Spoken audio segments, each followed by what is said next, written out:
Good morning பிள்ளைகள். நாங்கள் கடந்த வகுப்பில் என்ன பார்த்தோம் ஒரு சிறிய மீளாய்வு ஒன்றை செய்துவிட்டு நாங்கள் இன்றைய வகுப்பிற்குள் செல்வோம்.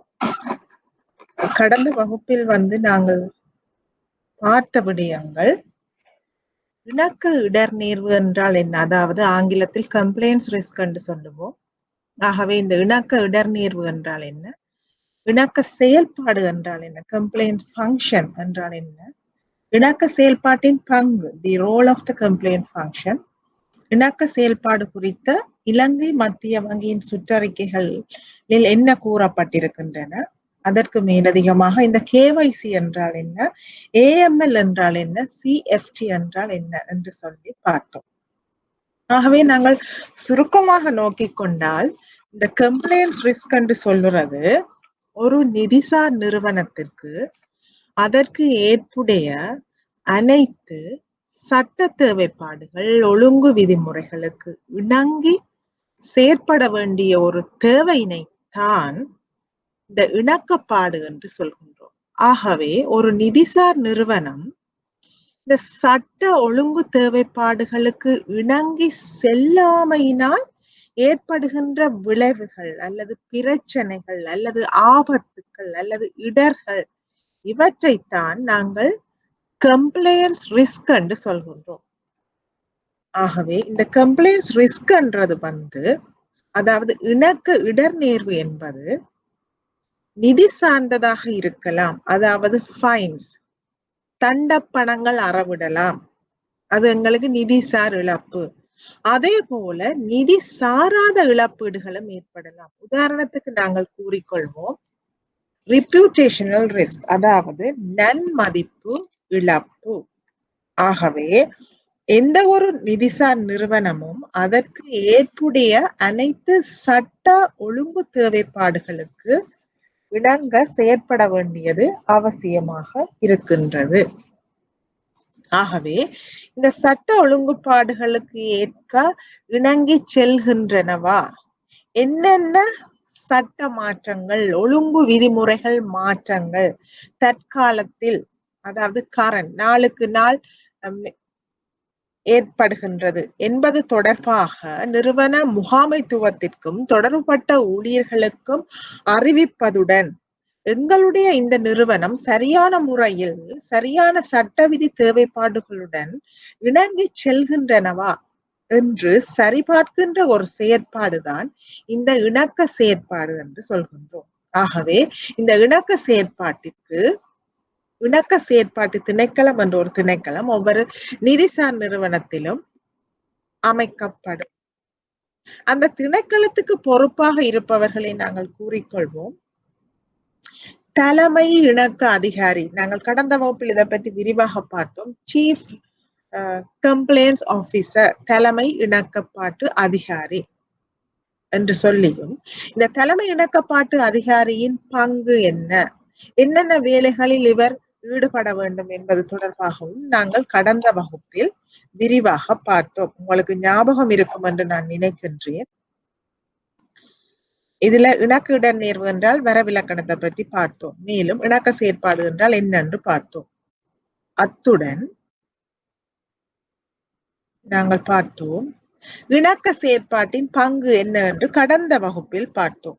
ஆகவே இந்த இணக்க செயல்பாடானது ஒரு நிதி நிறுவனத்தின் இரண்டாம் அடுக்கு பாதுகாப்பு மாதிரியில் வரும். முதலாம் அடுக்கு பாதுகாப்பு மாதிரியில் அந்தந்த செயற்பாட்டு அல்லது தொழிற்பாட்டு திணைக்களங்கள் தமது நாளாந்த நடவடிக்கைகளில் ஏற்படுகின்ற இடர்நேர்வுகளை தாமே முகாம் செய்ய வேண்டிய தேவைப்பாடு இருக்கின்றது. ஆகவே அந்தந்த செயற்பாட்டு திணைக்களங்கள் அல்லது தொழிற்பாட்டு திணைக்களங்களை நாம் முதலாம் அடுக்கு பாதுகாப்பு மாதிரி என்று கூறுவோம்.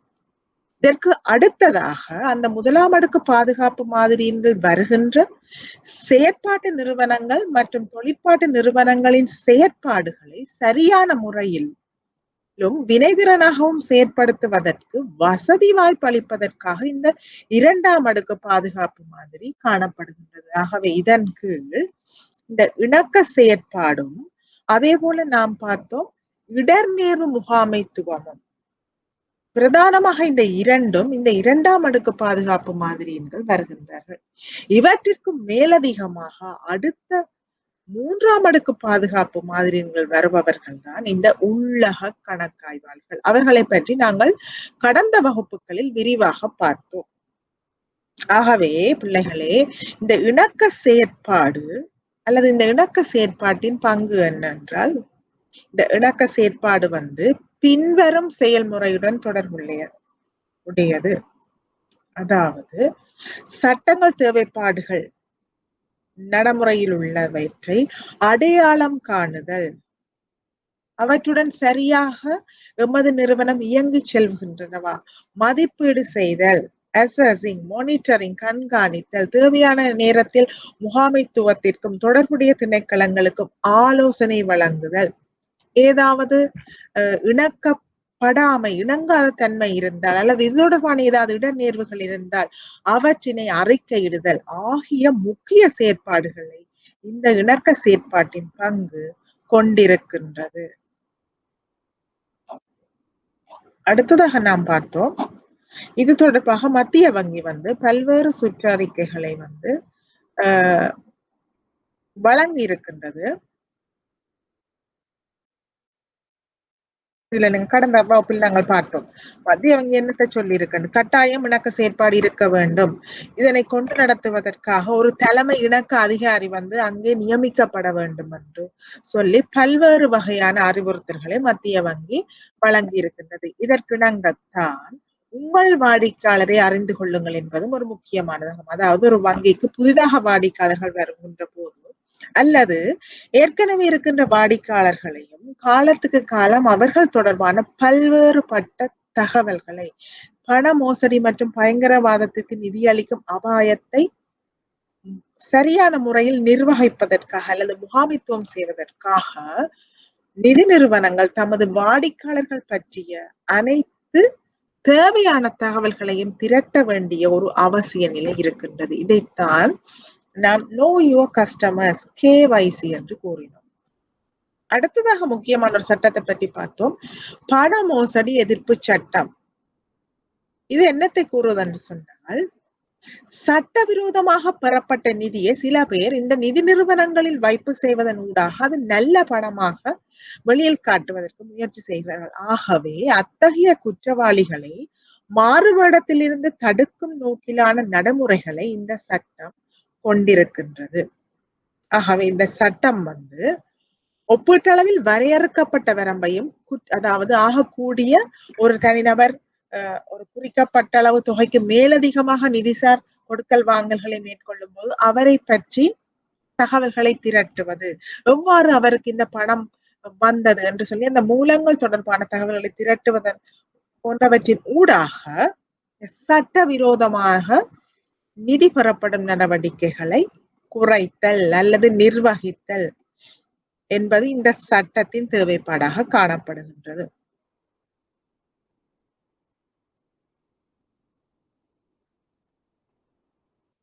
அடுத்தது நாங்கள் பார்த்தோம், இந்த பண மோசடிகள், பயங்கரவாத நிதியிடல் போன்றவற்றை சரியான முறையில் நிர்வகிப்பதற்காகத்தான் இலங்கையில் FIU, ஃபைனான்சியல் இன்டெலிஜென்ஸ் யூனிட், அதாவது இலங்கையின் நிதிசார் புலனாய்வு பிரிவு நியமிக்கப்பட்டது. நிதி மற்றும் திட்டமிடல் அமைச்சின் கீழ் ஒரு தன்னாட்சி அமைப்பாக 2006ஆம் ஆண்டு நிறுவப்பட்டது. இருப்பினும் இந்த இலங்கை நிதிசார் புலனாய்வு பிரிவு ஃபைனான்சியல் இன்டெலிஜென்ஸ் யூனிட் பிப்ரவரி மாதம் 2007ஆம் ஆண்டு மத்திய வங்கியின் கட்டமைப்பின் கீழ் அதன் ஒரு தனியான நிர்வாக அல்லது ஒரு சுயாதீனமான நிறுவனமாக மறுசீரமைக்கப்பட்டது. ஆகவே இப்போது FIU என்று சொன்னால் அது சென்ட்ரல் பேங்க் ஆஃப் ஸ்ரீலங்காவின் ஒரு தனியான ஒரு திணைக்களமாக காணப்படுகின்றது.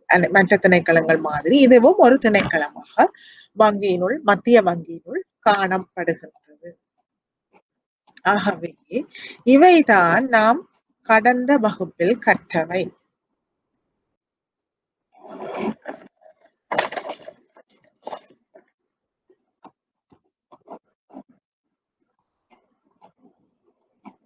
நினைக்கிறேன் உங்களுக்கு விளங்கி இருக்கும் என்று நினைக்கின்றேன்.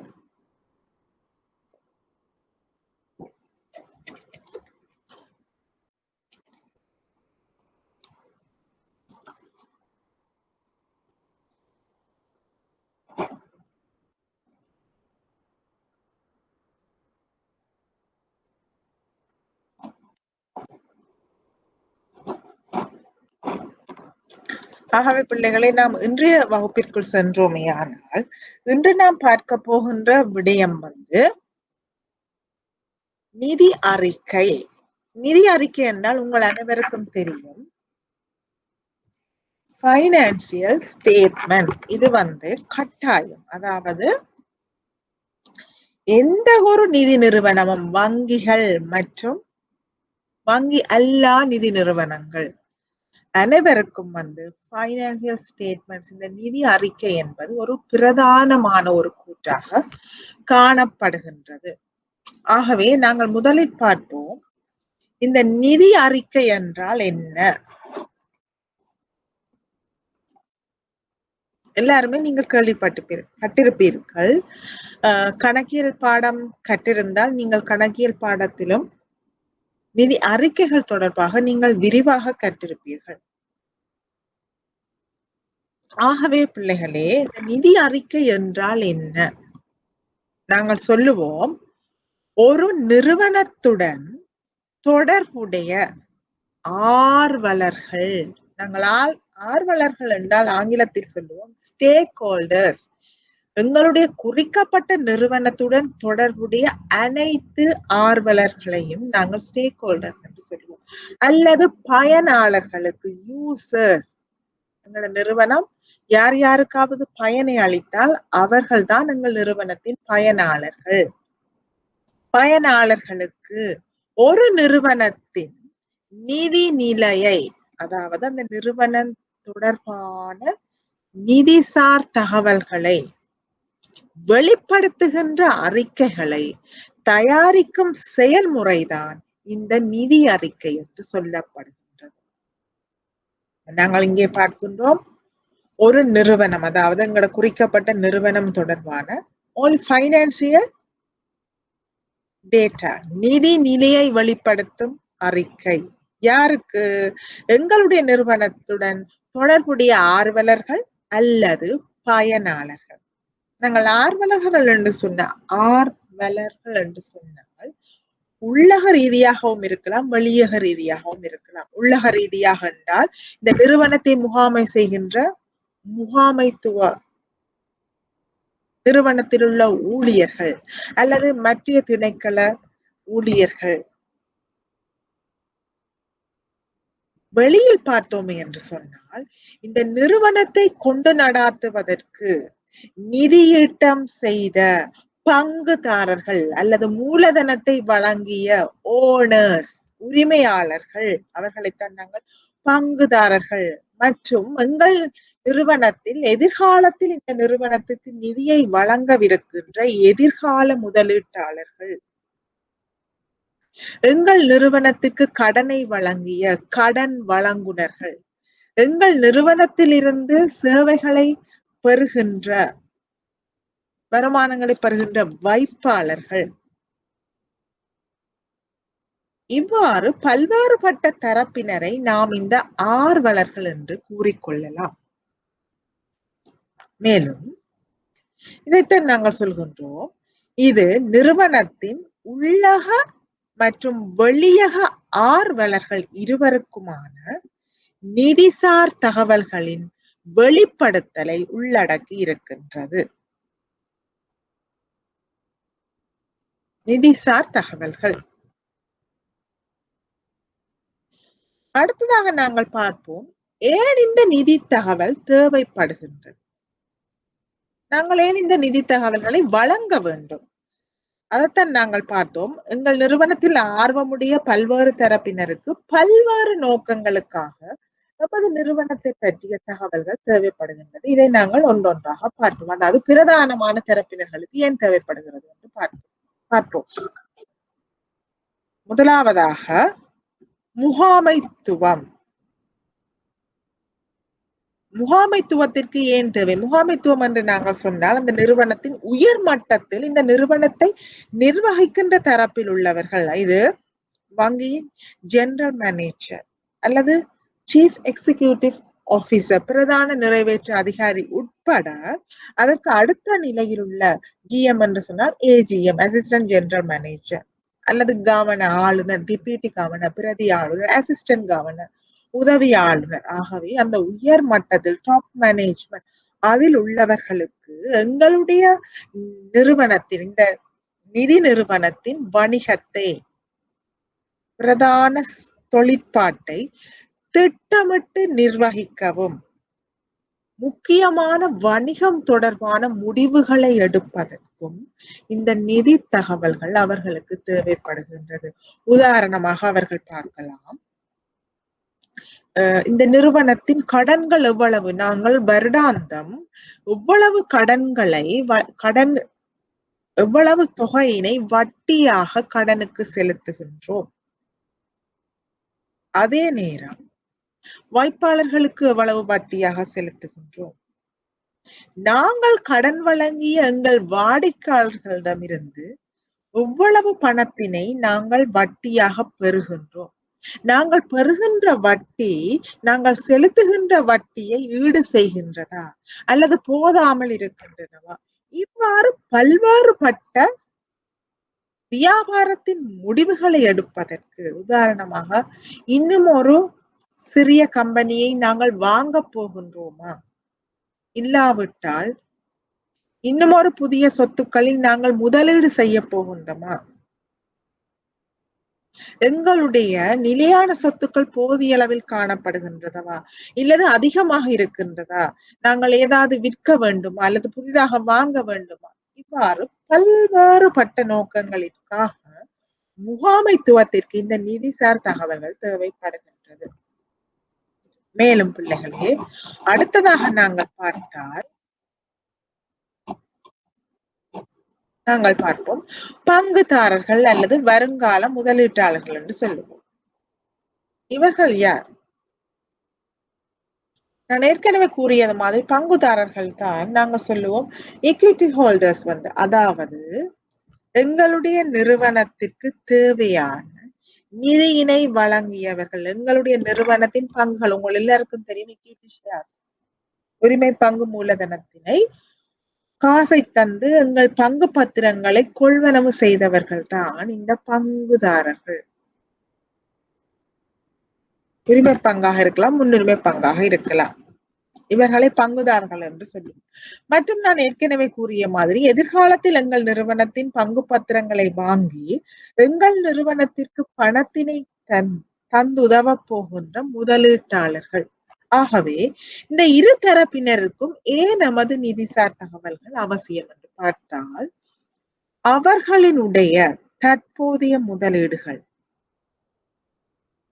ஒருவர் இந்த தகவலை வைத்து அறிந்து கொள்ளலாமா, அந்த நிறுவனத்தில் மொத்தமாக எத்தனை பேர் பங்குகளில் முதலீடு செய்திருக்கிறார்கள் அல்லது எவ்வளவு தொகையினை முதலீடு செய்திருக்கிறார், இதில் நான் எவ்வளவு தொகையினை முதலீடு செய்திருக்கின்றேன், நான் முதலீடு செய்த இந்த பங்கு முதலீட்டிற்கு உரிய அளவில் எனக்கு பங்கு லாபம் கிடைக்கின்றதா அல்லது நான் இந்த பங்குகளை இன்னொருவருக்கு விற்பதன் மூலம் எனக்கு கேபிட்டல் கெயின் கிடைக்கின்றதா, எனக்கு கிடைக்கின்ற வருவாய் போதியதாக இருக்கின்றதா, அல்லது நான் இந்த நிதி நிறுவனத்தில் முதலீடு செய்வதை விட இன்னும் ஒரு நிதி நிறுவனத்தின் கணக்கறிக்கை அல்லது நிதி அறிக்கையை பார்ப்பதனூடாக அந்த நிறுவனத்தில் நான் இதை முதலீடு செய்திருந்தால் எனது வருவாய் குறைவாக இருந்திருக்குமா அல்லது கூடுதலாக இருந்திருக்குமா, இவ்வாறு பல்வேறு வகையான தனது முதலீடு தொடர்பான தீர்மானங்களை எடுப்பதற்கு இந்த பங்குதாரர்கள் மற்றும் வருங்கால முதலீட்டாளர்களுக்கும் இந்த நிதி அறிக்கை முக்கியமாக தேவைப்படுகின்றது. மேலும் நான் ஏற்கனவே முதலீடு செய்திருக்கின்றேன், எனக்கு போதிய அளவு பங்கு லாபங்கள் வருமானங்கள் கிடைக்கின்றது, மேலும் இன்னும் எனது சேமிப்பை இதே பங்கில் நான் முதலீடு செய்யலாமா என்பது போன்ற பல்வேறு வகையான தகவல்களை அறிந்து கொள்வதற்கு என்னுடைய அல்லது தன்னுடைய முதலீட்டின் நம்பகத்தன்மையை ஆராய்ந்து கொள்வதற்காக, அறிந்து கொள்வதற்காக, உறுதிப்படுத்திக் கொள்வதற்காக இந்த நிதிசார் அறிக்கைகள் இந்த பங்குதாரர்கள் மற்றும் வருங்கால முதலீட்டாளர்களுக்கு அவசியமாக காணப்படுகின்றன. அடுத்ததாக ஒரு தரப்பினர் இருக்கிறார்கள், அவர்கள்தான் இந்த வைப்பாளர்கள். உங்கள் எல்லாருக்கும் தெரியும், நீங்கள் கூட ஆக குறைந்தது நாங்கள் ஏதாவது ஒரு வங்கியில் ஒரு சிறிய தொகையாவது நிலையான வைப்பு இல்லாட்டினும் சேமிப்பு வைப்பையாவது நாங்கள் கணக்கினை ஆரம்பித்து ஒரு 500 ரூபாவையோ அல்லது 1000 ரூபாவையோ நீங்கள் அனைவரும் ஏதாவது ஒரு வங்கியிலாவது வைத்திருப்பீர்கள். வைப்பு இல்லாதவர்கள் சொன்னால் அதற்கு சந்தர்ப்பம் குறைவு. ஆகவே நாங்கள் அனைவரும் ஏதோ ஒரு நிதி நிறுவனத்தின் வைப்பாளர்கள் தான். ஆகவே எமக்கு இந்த வைப்பாளர்களுக்கு ஏன் இந்த நிதி அறிக்கை தேவைப்படுகின்றது? வைப்பாளர்கள் என்று சொன்னால் நாங்கள் சாதாரண சேமிப்பு கணக்கில் இருந்து நிலையான வைப்பு வரை நாங்கள் சொல்லலாம். நிலையான வைப்பு என்று சொன்னால் சில முதலீட்டாளர்கள் அல்லது சில வாடிக்கையாளர்கள் அல்லது சில வைப்பாளர்கள் 10 மில்லியன் 20 மில்லியன் 30 மில்லியன் ரூபாவை கூட ஒரு குறிக்கப்பட்ட நிதி நிறுவனத்தில் அல்லது ஒரு சில நிதி நிறுவனங்களில் வைப்பு செய்திருக்கலாம். ஆகவே இவர்கள் நோக்க வேணும், நான் 10 மில்லியன் ரூபாவை இந்த எக்ஸ் என்ற வங்கியில் வைப்பு செய்திருக்கின்றேன். இந்த எக்ஸ் என்ற வங்கியிட நிதி நிலைமை எவ்வாறு இருக்கின்றது, எதிர்காலங்களில் இந்த நிறுவனம்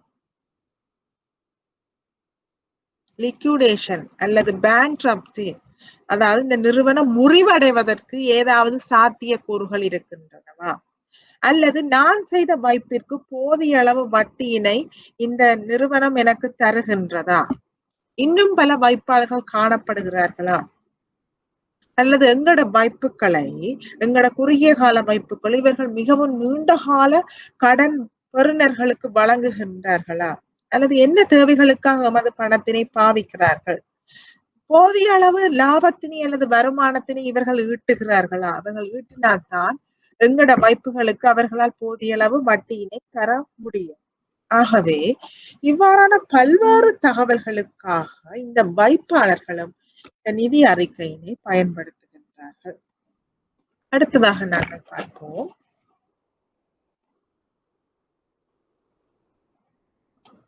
அடுத்த தரப்பினர் இந்த கட்டுப்பாட்டாளர்கள் அல்லது ஒழுங்குபடுத்தினர்கள். நாங்கள் ஆங்கிலத்திலே கூறிக்கொள்வோம் இவர்கள் ரெகுலேட்டர்ஸ் என்று சொல்வோம். உதாரணமாக இலங்கையில் வங்கிகள் மற்றும் வங்கியல்லா நிதி நிறுவனங்களை ஒழுங்குபடுத்துவதற்கு பொறுப்பாக காணப்படுவது தான் இலங்கை மத்திய வங்கி, central bank of Sri Lanka.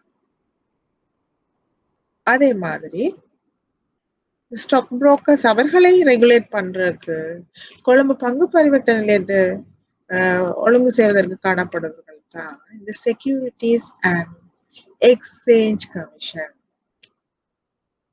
Second நாங்கள் கூறிக்கொள்வோம். அதே போன்று காப்புறுதி நிறுவனங்களை ஒழுங்குபடுத்தி முகாமை செய்வதற்கு பொறுப்பாக காணப்படுவதுதான் காப்புறுதி சபை அல்லது இன்சூரன்ஸ் போர்ட் என்று சொல்லுவோம்.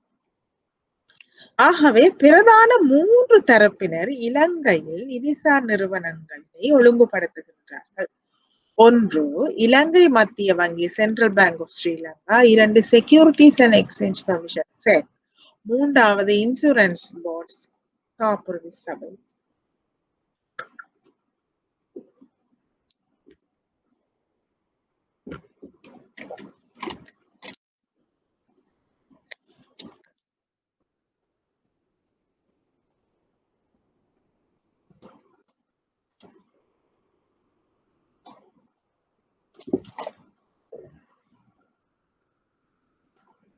ஆகவே நாங்கள் பார்ப்போம், இந்த ஒழுங்குபடுத்தினருக்கு அதாவது ரெகுலேட்டர்ஸுக்கு என்ன நோக்கங்களிற்காக இந்த நிதி அறிக்கை தேவைப்படுகின்றது. ஆகவே ஒரு ஒழுங்குபடுத்தினர் என்று சொன்னால் அவர்களுக்கு ஒரு பிரதான கடப்பாடு அல்லது பொறுப்பு இருக்கின்றது. தம்மால் நிர்வகிக்கப்பட்டு ஒழுங்குபடுத்தப்படுகின்ற அல்லது மேற்பார்வை செய்யப்படுகின்ற நிறுவனங்கள் சரியான முறையில் இயங்குகின்றனவா அல்ல எதிர்காலத்தில் ஏதாவது ஒரு நிறுவனம் முறிவடைவதற்கு சந்தர்ப்பம் இருக்கின்றனவா? ஒரு நிறுவனம் முறிவடைந்தால் இதனோடு தொடர்புபட்ட மற்ற நிறுவனங்களும் முறிவடையலாம், ஏனெனில் வாடிக்கையாளர்களின் நம்பிக்கை இழக்கப்படலாம். உதாரணமாக ஒரு பாரிய வங்கி ஒன்று முறிவடைவதற்குரிய சந்தர்ப்பம் தோன்றுகின்றது என்று சொன்னால் அங்கே வைப்பிலிட்ட வைப்பாளர்கள் வந்து தமது வைப்புகளை உடனடியாக மீளப் பெறுவதற்கு எத்தனிப்பார்கள். இதை அறிந்து தகவல் கேள்விப்படுகின்ற மற்றைய நிதி நிறுவனங்களின் வைப்பாளர்களும் யோசிக்கலாம், ஓ, இந்த நிறுவனமே முறிவடைவதற்கு சந்தர்ப்பம் இருந்தால் ஏன் மற்றைய வங்கியும் முறிவடைய மாட்டாது என்று சொல்லி அனைவருமே வந்து வங்கிகளில் சென்று தமது வைப்புகளை மீளப்பெற முயற்சி செய்தால் அங்கே ஒரு நெருக்கடி நிலை காணப்படும்.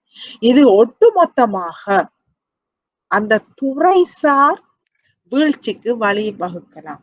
ஆகவே இதனை தவிர்ப்பதற்காக, இத்தகைய இடர்நேர்வுகளை மதிப்பிடுவதற்காக, இந்த இடர்நேர்வுகளை குறைப்பதற்காக இந்த நிதி நிறுவனங்களினால் எங்களால் அதாவது ரெகுலேட்டர்ஸ் ஒழுங்குபடுத்தினர்களால் வழங்கப்படுகின்ற கொள்கைகள் வழிகாட்டுதல்களை இணங்க சரியாக இணங்கி செல்கின்றார்களா என்ற இணக்கத்தினை சரிபார்ப்பதற்காக இந்த நிதி நிறுவனங்கள் தொடர்பாக காலத்துக்கு காலம் தேவையான பாலிசிஸ் அண்ட் கைட்லைன்ஸ் கொள்கைகள் வழிகாட்டுதல்கள் தொடர்பான முடிவுகளை எடுப்பதற்காக மற்றும் இந்த நிறுவனங்களினால் வழங்கப்படுகின்ற நிதிசார் தகவல்கள் சரியான முறையில் இருக்கின்றனவா, வெளிப்படை தன்மையாக இருக்கின்றனவா, ஏற்புடைய கணக்கீட்டு நியமங்களை பின்பற்றுகின்றனவா என்பவை தொடர்பாக மதிப்பீடு செய்வதற்கும் இந்த ரெகுலேட்டர்ஸுக்கு இந்த நிதி அறிக்கை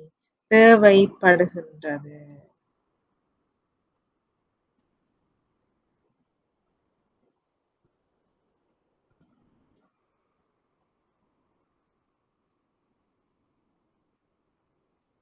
அடுத்ததாக பிள்ளைகளை நாங்கள் பார்ப்போம். பணியாளர்கள் என்று சொன்னால் ஒரு நிறுவனத்தின் ஊழியர்கள், அதாவது எம்ப்ளாயிஸ். ஒரு நிறுவனத்தில் வேலை செய்தால் அதில் வேலை செய்கின்ற தொழிலாளர்களைத்தான் நாங்கள் சொல்லுவோம் பணியாளர்கள், ஆங்கிலத்திலே எம்ப்ளாயிஸ் என்று சொல்லுவோம். இவர்களுக்கு ஏன் தேவைப்படுகின்றது?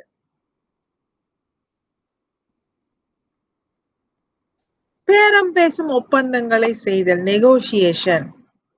இழப்பீடுகள், எங்களுக்கு ஏதாவது கம்பன்சேஷன் கிடைக்க வேண்டும் என்று சொன்னால் அது சரியாக கிடைக்கின்றதா என்பது தொடர்பான பல்வேறுபட்ட தகவல்கள், பதவி உயர்வு மற்றும் வரிசைகள் போன்றவற்றிற்கு நாங்கள் வந்து எங்கள் நிதிசார் எங்களுடைய நிறுவனம் தொடர்பான தகவல்களை நாங்கள் அறிந்திருக்க வேண்டும். இன்டர்வியூவினையும் பல்வேறுபட்ட வினாக்களை வந்து அவர்கள் கேட்பார்கள்.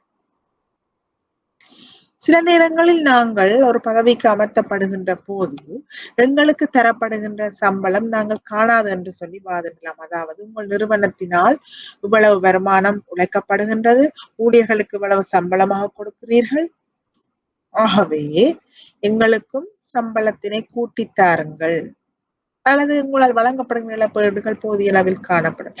இவ்வாறு பல்வேறுபட்ட தேவைகளுக்காக இந்த பணியாளர்களுக்கும் இந்த நிதிசார் தகவல்கள் தேவைப்படலாம். அடுத்தது மதிப்பீட்டு முகவர்கள், அதாவது அசஸ்மெண்ட் ஏஜென்ட். எங்களுடைய நிறுவனத்தின் தகவல்களை பல்வேறு நோக்கங்களுக்காக மதிப்பீடு செய்கின்ற யாராவது முகவர்கள் இருந்தால் அவர்களுக்கும் எங்களுடைய நிறுவனங்களின் நிதிசார் கருவிகள் போன்றவற்றினுடைய கடன் தகுதியினை மதிப்பிடலாம். இதுல நாங்கள் இன்னொன்று சொல்லிக் கொண்டால், உதாரணமாக எக்ஸ் என்ற வங்கி இருக்கின்றது. எக்ஸ் என்ற வங்கி வந்து வழங்கப்பட்ட பங்கு மூலதனம் மற்றும் பெற்ற ஏனைய கடன்களுக்கு மேலாக தனது நிறுவனத்தினை இன்னும் விரிவாக்கம் செய்ய போகின்றது, அதற்கு நிதி தேவைப்படுகின்றது என்று பார்ப்போம். ஆகவே எக்ஸ் என்ற நிறுவனம் இன்னும் ஒரு ஆள் அல்லது இன்னும் ஒரு பாரிய வங்கியிடம் போய் கடன் பெறலாம். இவ்வாறு பெறுகின்ற போது அந்த கடன் வழங்குபவர் வந்து இந்த எக்ஸ் என்ற நிறுவனத்திற்கு நான் கடனை வழங்கினால் இந்த எக்ஸ் என்ற வங்கியினால் எனது கடனை எனக்கு திருப்பி செலுத்துவதற்கு போதிய அளவு இயலுமை இருக்கிறதா, அதனுடைய வருமான மூலகங்கள் ஸ்திரத்தன்மையாக இருக்கின்றனவா, நம்பகத்தன்மையாக இருக்கின்றனவா, இதனால் எனது கடனை திருப்பி செலுத்த முடியுமா என்பது தொடர்பான கடன் தகுதியினை மதிப்பிடுவதற்கும் இந்த மதிப்பீட்டு முகவர்களுக்கு இந்த நிதி அறிக்கை தேவைப்படுகின்றது. அடுத்ததாக நாங்கள் பார்ப்போம் நிதி நிறுவனங்கள், ஏனைய நிதிசார் நிறுவனங்கள். இதுதான் ஏற்கனவே சொன்ன மாதிரி, ஏற்கனவே முகவர்களும் எங்களுடைய கடன் தகுதியை மதிப்பிடலாம். அதே மாதிரி எங்களுடைய நிறுவனத்துக்கு நிதி அளிக்க போகின்ற கடன் வழங்குனர்களும் கடன் முடிவுகளை எடுக்க மற்றும் கடன் வாங்குபவர்களின் திருப்பி செலுத்தும் திறன் நாங்க சொல்றோம் ரீபேமெண்ட் கெப்பாசிட்டி, இவற்றினை மதிப்பீடு செய்வதற்கும் இந்த நிதிசார் அறிக்கைகள் பிரயோசனமாக காணப்படுகின்றன. அடுத்ததாக அரசு நிறுவனங்கள் முக்கியமான கொள்கை முடிவுகளை எடுப்பதற்கும் மற்றும் வருவாய்களை வசூலிக்கவும் வசதிப்படுத்துவதற்கும் இவை தேவைப்படுகிறது. உதாரணமாக நாங்கள் சொல்லுவோம் டாக்ஸ் அத்தாரிட்டி அல்லது திரைசேரி ட்ரெஷரி இல்ல இன்லேண்ட் ரெவென்யூ டிபார்ட்மெண்ட் இலங்கையில் வரியை அறவிடுவதற்கு பொறுப்பாக இருக்கின்ற வரி மதிப்பீட்டு திணைக்களம் அல்லது வரி அறவீட்டு திணைக்களம். இவர்கள் அறிந்து கொள்ளலாம். உதாரணமாக எக்ஸ் என்ற வங்கி குறிக்கப்பட்ட நிதியாண்டு காலத்திற்கு ரூபாய் இவ்வளவை வருமானமாக பெற்றிருக்கின்றது, வட்டிக்கு பின்னரான வருமானமாக. ஆகவே அவர்கள் சரியான அளவில் உரிய விகிதத்தில் தமக்குரிய டாக்ஸை செலுத்தி இருக்கிறார்களா, வட்டியினை செலுத்தி இருக்கிறார்களா, அல்லது எதிர்காலத்தில் இந்த நிதி நிறுவனங்களிடம் இருந்து அரசாங்கத்திற்கு கிடைக்கின்ற வட்டி வருவாய்களை மதிப்பீடு செய்து கொள்வதற்காக, இவ்வாறு பல்வேறுபட்ட நோக்கங்களிற்காக அரச நிறுவனங்களுக்கும் இந்த நிதி அறிக்கைகள் தேவைப்படலாம்.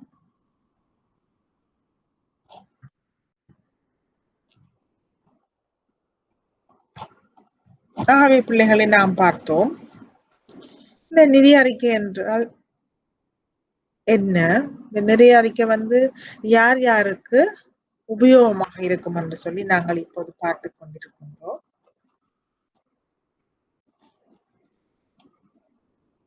அடுத்ததாக பார்த்தோம் நாங்கள் இவ்வளவு நேரம் இந்த நிதிசார் அறிக்கைகள் யாருக்கு பிரயோசனப்படும் என்று பார்த்தோம். இனி பார்க்க போகிறது நாங்கள் இந்த நிதி நிறுவனங்களின் நிதி அறிக்கையிடலுக்கான சட்ட மற்றும் ஒழுங்கு தேவைப்பாடுகள் என்ன, ரூல்ஸ் அண்ட் ரெகுலேஷன்ஸ். இப்ப ஒவ்வொரு நிறுவனங்களும் தமக்கு ஏற்ற விதத்தில் நிதி அறிக்கைகளை தயாரிக்கலாமா? நிச்சயமாக இல்லை. ஏனெனில் பிழையான தகவல்களை வழங்கலாம் அல்லது ஒரு நிறுவனத்துடன் ஒரு நிதி நிறுவனத்துடன் இன்னொரு நிதி நிறுவனத்தினை ஒப்பீடு செய்ய முடியாமல் இருக்கலாம். ஆகவே அனைத்து நிறுவனங்களும் ஓரளவுக்கு ஒரே மாதிரியான கோட்பாடுகளை பிரயோகிப்பதன் ஊடாக தகவலை வழங்குகின்ற போதுதான் இந்த நிறுவனத்தில் அக்கறையுள்ளவர்களால் சரியான முறையில் நிறுவனங்களை ஒப்பீடு செய்து கொள்ளலாம் அல்லது இவர்கள் சரியான முறையில் தகவல்களை வழங்குகின்றார்கள் என்று உறுதிப்படுத்திக் கொள்ளலாம். ஆகவே இவற்றினை மேம்படுத்துவதற்காக பல்வேறுபட்ட சட்ட மற்றும் ஒழுங்குமுறை தேவைப்பாடுகள் காணப்படுகின்றன. இதில் நாங்கள் இலங்கையை எடுத்துக்கொள்வோமே ஆனால் இலங்கையில் உள்ள நிதிசார் நிறுவனங்கள் பின்வருவனவற்றினை பின்பற்ற வேண்டும்.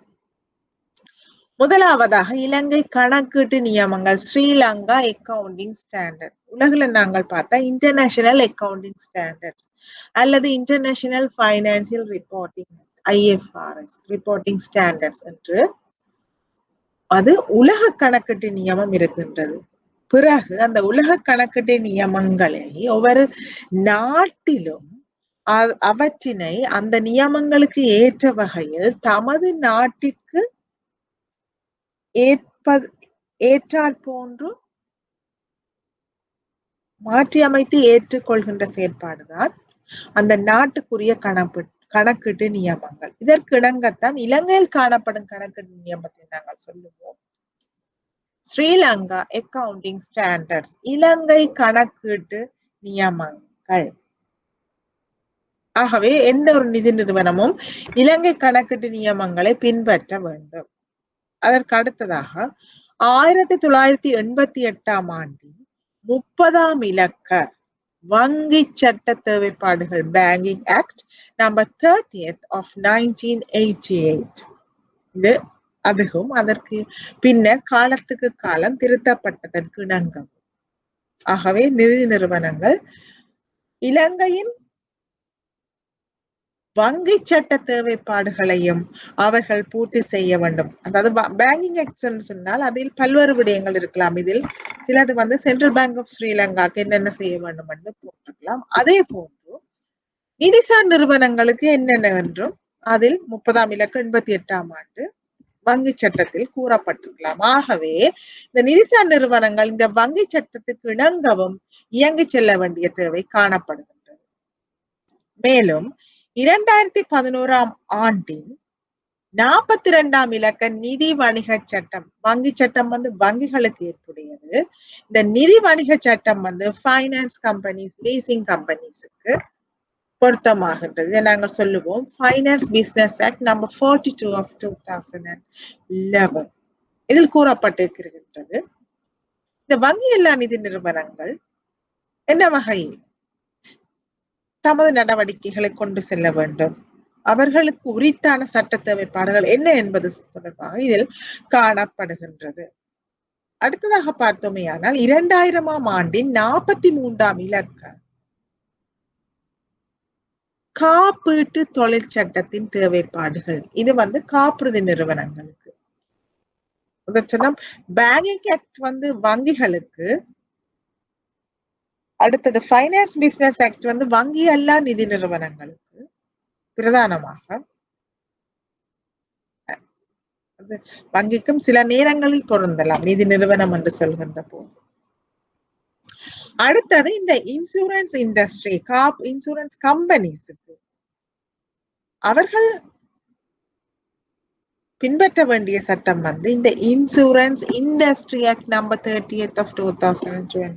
2000ஆம் ஆண்டின் 43ஆம் இலக்க காப்பீட்டு தொழில் சட்டத்திற்கு கீழ் உள்ள தேவைப்பாடுகள் அல்லது சட்ட ஒழுங்கு விதிகளுக்கு அமைய இந்த காப்புறுதி நிறுவனங்கள் தமது நடவடிக்கைகளை பின்பற்ற வேண்டும். மேலும் இந்த பட்டியலிடப்பட்ட பங்கு நடவடிக்கைகளை மேற்கொள்பவர்கள் கொழும்பு பங்கு சந்தையின் தொடர்ச்சியான பட்டியல் தேவைப்பாடுகள் தமது நிறுவனங்களை கொழும்பு பங்கு சந்தையில், கொழும்பு ஸ்டாக் எக்ஸ்சேஞ்சில் லிஸ்ட் பண்ண வேண்டும். இதை நாங்க சொல்லுவோம் பட்டியலிட வேண்டும். அப்ப இலங்கையில் பங்கு விற்பனை கொள்வனவு நடவடிக்கை நடைபெறுகின்ற இடம்தான் கொழும்பு ஸ்டாக் எக்ஸ்சேஞ்ச், கொழும்பு பங்கு சந்தை. ஆகவே இந்த நிறுவனத்தின் ஊடாக எமது பங்குகளை விற்பனை செய்ய வேண்டும் அல்லது இந்த நிறுவனத்தின் ஊடாக நாம் பங்குகளை வாங்க வேண்டும் என்று சொன்னால் CSER அல்லது செக்யூரிட்டி எக்ஸ்சேஞ்ச் கமிஷனால் வழங்கப்படுகின்ற சில தேவைப்பாடுகளை அவர்கள் பின்பற்ற வேண்டும். இதற்கிணங்க எந்த ஒரு நிதி நிறுவனமும் தமது பங்குகளை, ஸ்டாக்ஸ் அல்லது ஈக்விட்டிஸை கொழும்பு ஸ்டாக் எக்ஸ்சேஞ்சில் விற்க வேண்டும் என்று சொன்னால் அவர்கள் பட்டியலிடப்படுத்தப்பட வேண்டும். லிஸ்டட் கம்பெனிஸ் என்று சொல்லுவோம், லிஸ்டட் ஷேர்ஸ் என்று சொல்லுவோம். ஆகவே இதை பட்டியல்படுத்துவதற்காக சில பட்டியல் தேவைப்பாடுகள் கொழும்பு ஸ்டாக் எக்ஸ்சேஞ்சால் வழங்கப்படுகின்றது. அவற்றை இவர்கள் பூர்த்தி செய்யணும். உதாரணமாக ஒரு குறிக்கப்பட்ட காலப்பகுதிக்கு இணங்க அவர்கள் காலத்துக்கு காலம் சில நிதிசார் தகவல்களை அப்டேட் பண்ண வேண்டும், வழங்க வேண்டும். இது ஒரு உதாரணம். இவ்வாறு பல்வேறுபட்ட தேவைப்பாடுகளை அவர்கள் பூர்த்தி செய்து கொள்ள வேண்டப்படுகிறார்கள். அடுத்ததாக நாங்கள் பார்ப்போம், எந்த ஒரு நிதி நிறுவனமும் மற்ற சாதாரண ஒரு கம்பெனியை ஆரம்பிப்பது போன்று இவர்களும் இந்த 2007ஆம் ஆண்டின் 7ஆம் இலக்க கம்பெனி சட்டத்தின் தேவைப்பாடுகளுக்கு இணங்கவும் இவர்கள் இயங்க வேண்டும். Companies act number 7 of 2007. மேற்கூறப்பட்டவை பிரதானமான சட்ட தேவைப்பாடுகளாக காணப்படுகின்றது. இதற்கு மேலதிகமாக அரசாங்கங்கள் மற்றும் சர்வதேச சில பன்னாட்டு நிறுவனங்கள், உதாரணமாக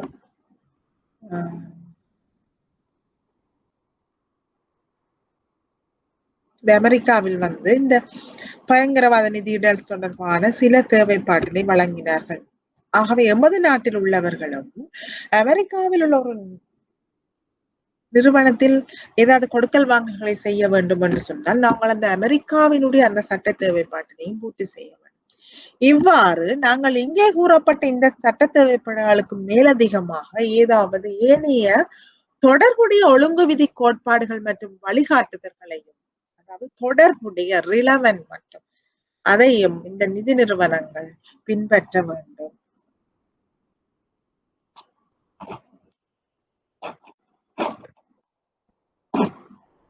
இதை நாங்கள் இன்னும் சற்று விரிவாக உற்று பார்த்தோமேயானால் குறிக்கப்பட்ட அல்லது பிரதானமாக ஏற்புடைய சில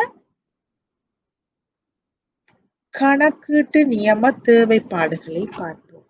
நான் ஏற்கனவே சொன்ன மாதிரி உலகத்தில் இன்டர்நேஷனல் ஃபைனான்சியல் ரிப்போர்ட்டிங் ஸ்டாண்டர்ட் மாதிரி அதற்கு ஏற்றாற்போல அதை இலங்கையில் பிரயோகிப்பதற்காக காணப்படுகின்றது தான் Sri Lanka financial reporting standards.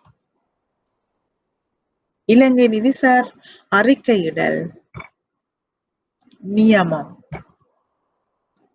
இதற்கிணங்க SLFRS 4, அதாவது 4ஆம் இலக்க SLFRS என்ன சொல்லுது என்று சொன்னால் இன்சூரன்ஸ் கான்ட்ராக்ட்ஸ். அப்ப SLFRS 4 நீங்க ஞாபகம் வச்சிருக்கலாம். இது வந்து யாருக்கு அப்ளிகபிள் அல்லது யாருக்கு இது உகந்தது என்று சொன்னால் காப்பீட்டு நிறுவனங்களுக்கு, காப்பீட்டு ஒப்பந்தங்கள், இன்சூரன்ஸ் கான்ட்ராக்ட்ஸ் சொல்லும்.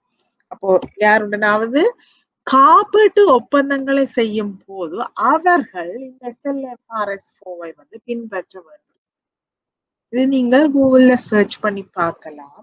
SLFRS 4 அடிச்சீங்க என்று சொன்னால் அந்த SLFRS 4 உரிய அந்த வரவிலக்கணம், அதுக்கு உரிய நியமனங்கள் வரும். அதை நீங்கள் வேணுமென்றால் வாசித்து அறிந்து கொள்ளலாம் விரிவாக என்னென்ன தேவைப்பாடுகள் இந்த SLFRS 4 காணப்படுகின்றது என்று சொல்ல.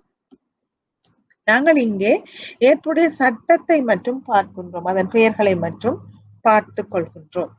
அடுத்தது SLFRS 7. இந்த 7 வந்து எதை சொல்லுது என்று சொன்னால் ஃபைனான்சியல் இன்ஸ்ட்ருமெண்ட்ஸ், அதாவது நிதிசார் கருவிகளும் அவற்றினுடைய டிஸ்க்ளோசர். நிதிசார் கருவிகள் என்று சொன்னால் இதை பார்ப்பதற்கு முதல் பார்ப்போம். SLFRS 9 நிதிசார் இன்ஸ்ட்ருமெண்ட்ஸ், அதுவும் திரும்ப இந்த நிதிசார் கருவிகளை சொல்லுது. உதாரணத்துக்கு பிள்ளைகள், நிதிசார் கருவிகள் என்றால் என்ன என்று சொன்னால் என்னென்ன வகையில் நாங்கள் நிதிகளை பெறலாம் அல்லது என்னென்ன வகையில் நாங்கள் நிதியினை முதலீடு செய்து எங்களுடைய வருமானங்களை பெறலாம், அதற்கு பாவிக்கப்படுகிற கருவிகள் தான் இந்த நிதிசார் கருவிகள். உதாரணமாக நாங்கள் சொல்லலாம் வைப்புகள். அதில் வைப்புகளை பிக்ஸ்ட் டிபாசிட்ஸ் வைப்புகள் எடுத்தால் நிலையான வைப்புகள். அந்த பிக்ஸ்ட் டிபாசிட்ஸ் எடுத்தால் அது டெனர்ஸ், அதோட காலப்பகுதி 5 வருட நிலையான மூலதனம், நிலையான வைப்பு 10 வருட நிலையான வைப்பு. அதே மாதிரி அடுத்தது சொத்துக்களில் முதலீடு செய்தல், பங்குகளில் முதலீடு செய்தல். அப்ப இன்ஸ்ட்ருமெண்ட்ஸ் சொன்னா நாங்க சொல்லலாம் fixed deposits, real estate, equities, infrastructure investment, money market investment. உதாரணமாக குறுகிய காலம் ஒரு வருடத்துக்கு உட்பட்டவற்றில் முதலீடு செய்தல். மற்றது ட்ரெஷரி பில்ஸ், ட்ரெஷரி பாண்ட்ஸ், சிறைசேரி உண்டியல்கள், முறிகள், இவை எல்லாமே நாங்கள் நிதிசார் கருவிகள் என்று சொல்லலாம். ஆகவே SLFRS 9 சொல்லுது நிதிசார் கருவிகள் என்று சொன்னால் இத்தகைய நியமங்களை பின்பற்ற வேண்டும். SLFRS 7 சொல்லுது இத்தகைய நிதிசார் கருவிகள் தொடர்பான எத்தகைய தகவல்களை நீங்கள் வெளிப்படுத்த வேண்டும், டிஸ்க்ளோசர் செய்ய வேண்டும் என்பது தொடர்பான தகவல்களை வழங்குகின்றது. அடுத்ததாக இந்த நாங்கள் ஏற்கனவே பார்த்தோம் IAS, இன்டர்நேஷனல் அக்கவுண்டிங் ஸ்டாண்டர்ட்ஸ். அதை இலங்கையில் அடாப்ட் பண்றதுக்கு பேர் தான் LKS, Lanka accounting standards. Lanka accounting standards 1 அல்லது இன்டர்நேஷனல் அக்கவுண்டிங் ஸ்டாண்டர்ட்ஸ் 1 தான் என்ன சொல்லுதுன்னு சொன்னால் பிரசன்டேஷன் ஆஃப் ஃபைனான்சியல் ஸ்டேட்மெண்ட். இந்த நிதி அறிக்கைகள் என்னென்று தயாரிக்க வேண்டும். ஒரு நிதி நிறுவனம் நிதி அறிக்கை தயாரிக்கின்ற போது எத்தகைய நிதிசார் கூற்றுக்கள், அது ஐந்தொகை அல்லது லாப நட்ட கணக்கு, காசு பாய்ச்சல் கணக்கு, அதாவது மினிமம் ஆக குறைந்தது எத்தகைய நிதிசார் கூற்றுக்களை தயாரிக்க வேண்டும் என்று சொல்லி இந்த LKS 1 வந்து சொல்லுது. presentation of financial statements. நிதி அறிக்கைகளின் தயாரிப்பு பற்றி இது விரிவாக எடுத்துரைக்கின்றது. அடுத்தது LKS 16 இலங்கை கணக்கு நியமம் 16 என்னத்தை சொல்லுது என்று சொன்னால் ப்ராப்பர்ட்டி பிளான்ட் அண்ட் எக்யூப்மென்ட் சொத்துக்கள் ஆலைகள் மற்றும் உபகரணங்கள் தொடர்பான எத்தகைய தேவைப்பாடுகளை இந்த நிதி நிறுவனங்கள் அல்லது நிறுவனங்கள் பின்பற்ற வேண்டும் என்ற தொடர்பான நியமங்களினை இது வழங்குகின்றது. அடுத்ததாக LKS 24 இது என்ன சொல்லுதுன்னு சொன்னால் நாங்கள் கடந்த வகுப்புகளில் பார்த்தோம் இந்த ஒரு நிறுவனத்தின் அல்லது ஒரு நிதிசார் நிறுவனத்துடன் தொடர்புடைய கட்சியினர் என்று சொன்னால் யார். ஆகவே அவர்கள் தொடர்பான தகவல்களை இந்த நிதி நிறுவனங்கள் வெளிப்படுத்த வேண்டும். அது எத்தகைய நியமங்களுக்கு நாங்கள் வெளிப்படுத்த வேண்டும் என்பது தொடர்பான disclosures requirements வெளிப்படுத்தல் தேவைப்பாடுகளை வழங்குகின்றது இந்த LKS 24. நல்லது பிள்ளைகளே, அடுத்ததாக நாங்கள் பார்க்க போகின்றோம்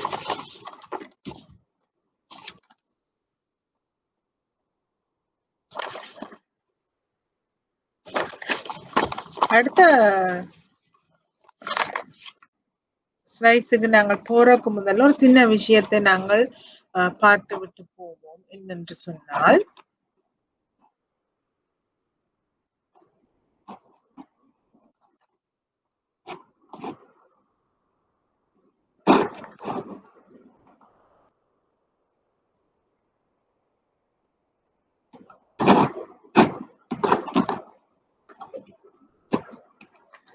என்ன சொல்ல நாங்கள் பார்ப்போம் இந்த நிதிசார் அறிக்கைகள்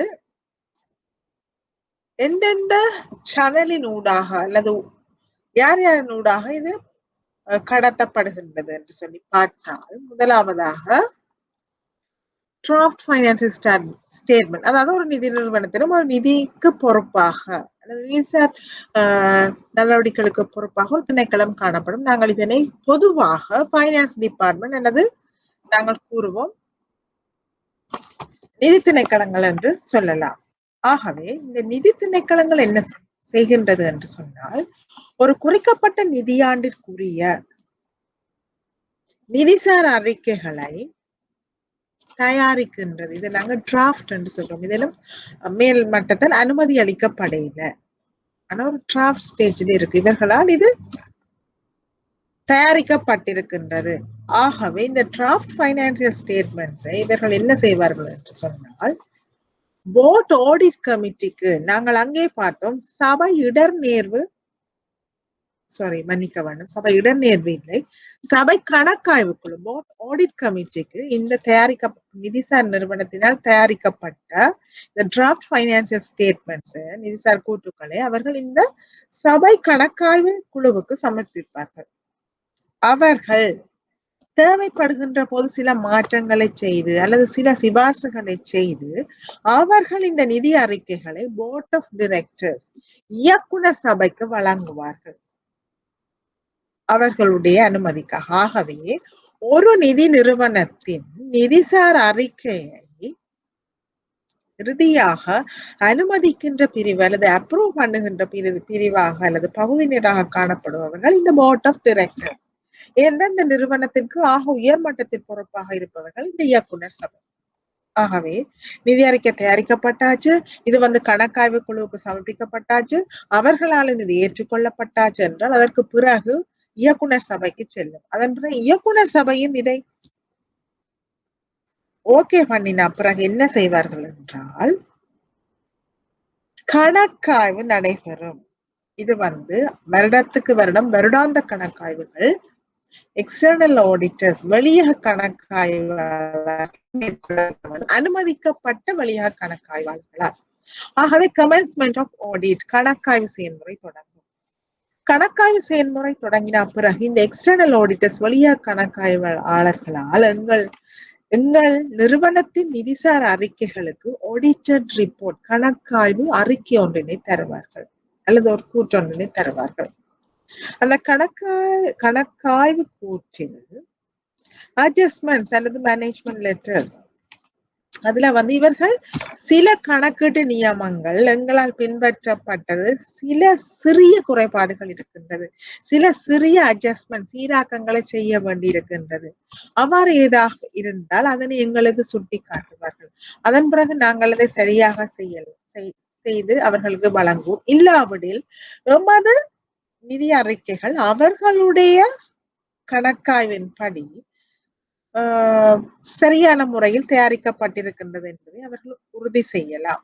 அதாவது ஃபேர் ரெப்ரசன்டேஷன், ஓரளவு கணக்கீட்டு நியமங்களுக்கு இணங்க எங்களுடைய நிதி அறிக்கை வந்து தயாரிக்கப்படுகின்றது என்று சொல்லி அவர்களால் அது ஏற்றுக்கொள்ளப்பட்டால் அவர்கள் இறுதியாக எங்களுக்கு சொல்லுவார்கள், உங்களுடைய நிதிசார் அறிக்கைகள் சரியான ஏற்றுக்கொள்ளக்கூடிய தகவல்களை வழங்குகின்றது என்று சொல்லி ஒரு ஸ்டேட்மெண்ட் தருவார்கள், ஃபேர் ரெப்ரசன்டேஷன். அதன் பிறகுதான் நாங்கள் சொல்லுவோம் இந்த கணக்கறிக்கை ஆடிட்டட் ஃபைனான்சியல் ஸ்டேட்மெண்ட். அப்ப பொதுவாக எந்த ஒரு நிறுவனங்கள் இன்னொரு நிறுவனம் தொடர்பான தகவல்களை அறிய வேண்டும் என்று சொன்னால் ஆடிட்டட் அக்கவுண்ட்ஸை தான் யூஸ் பண்ணுவார்கள். அதாவது கணக்காய்வு செய்யப்பட்ட நிதி அறிக்கைகள். ஏனென்றால் அங்கு நம்பகத்தன்மை அதிகமாக காணப்படும். ஆகவே இதைத்தான் நாங்கள் ஆடிட்டட் ஃபைனான்சியல் ஸ்டேட்மெண்ட்ஸ் என்று சொல்லுவோம். திரும்ப இந்த ஆடிட்டட் ஃபைனான்சியல் ஸ்டேட்மெண்ட் வந்து இந்த இயக்குனர் சபைக்கு வழங்கப்படும். ஆகவே இதன் பின்னர் தான் இயக்குனர் சபை என்ன செய்வார்கள், இந்த நிதி அறிக்கை, கணக்காய்வு செய்யப்பட்ட நிதி அறிக்கையை வருடாந்தம் எமது நிறுவனத்தினால் வழங்கப்படுகின்ற ஆனுவல் ரிப்போர்ட், ஆண்டறிக்கையில் பிரசுரிப்பதற்கு அனுமதியினை வழங்குவார்கள். இதனைத்தான் நாங்கள் டிஸ்க்ளோசர்ஸ், அதாவது ஆனுவல் ரிப்போர்ட் அல்லது வெப்ல வலைத்தளத்தில் இதை வந்து பிரசுரிக்கிறது அல்லது பத்திரிகைகளில் பிரசுரிக்கின்றது எல்லாம் இந்த கணக்காய்வு செய்யப்பட்ட வருடாந்த நிதி அறிக்கையாக இருக்கும். ஆகவே நாங்கள் எவ்வாறு இந்த நிதி அறிக்கை தயாரிக்கப்பட்டதன் பின்னர் வழங்கப்படுகின்றது, எவ்வாறு கணக்காய்வு செய்யப்படுகின்றது என்று சொல்லி பார்த்தோம். அடுத்தது நாங்கள் பார்த்தோம் பல்வேறுபட்ட சட்ட ஒழுங்கு தேவைப்பாடுகள் காணப்படுகிறது. இவற்றின் ஒரு முக்கியமான சில தேவைப்பாடுகளை பற்றி உற்று நோக்குவோமே ஆனால் இங்கே வந்து இந்த அட்டவணையில் வந்து தெளிவாக காட்டப்பட்டிருக்கின்றது. உதாரணமாக இங்கே நாங்கள் வங்கிகளுக்கு வங்கி சட்டத்தினையும், வங்கி எல்லா அல்லது பிரதானமான நிதி நிறுவனங்களுக்கு நிதி வணிக சட்டத்தின் தேவைப்பாடு என்ன, காப்பீடு நிறுவனங்கள் என்று சொன்னால் காப்பீட்டு தொழிற்சட்டம் அவற்றின் தேவைப்பாடுகள் என்ன என்று சொல்லி பார்த்தோமே ஆனால் ஃபார்மேட், அதாவது நிதி அறிக்கையின் ஃபார்மேட், வடிவமைப்பு, அதுல என்ன சொல்லப்படுதுன்னு சொன்னால் எல்லாருக்குமே சொல்லப்பட்டிருக்கின்றது. எல்லா இந்த சட்ட தேவைப்பாடுகள் 3 சட்டத்தின் கீழும் சொல்லப்படுகின்றது. Audited financial statements as per the specified format by the regulator and comply with accounting standards.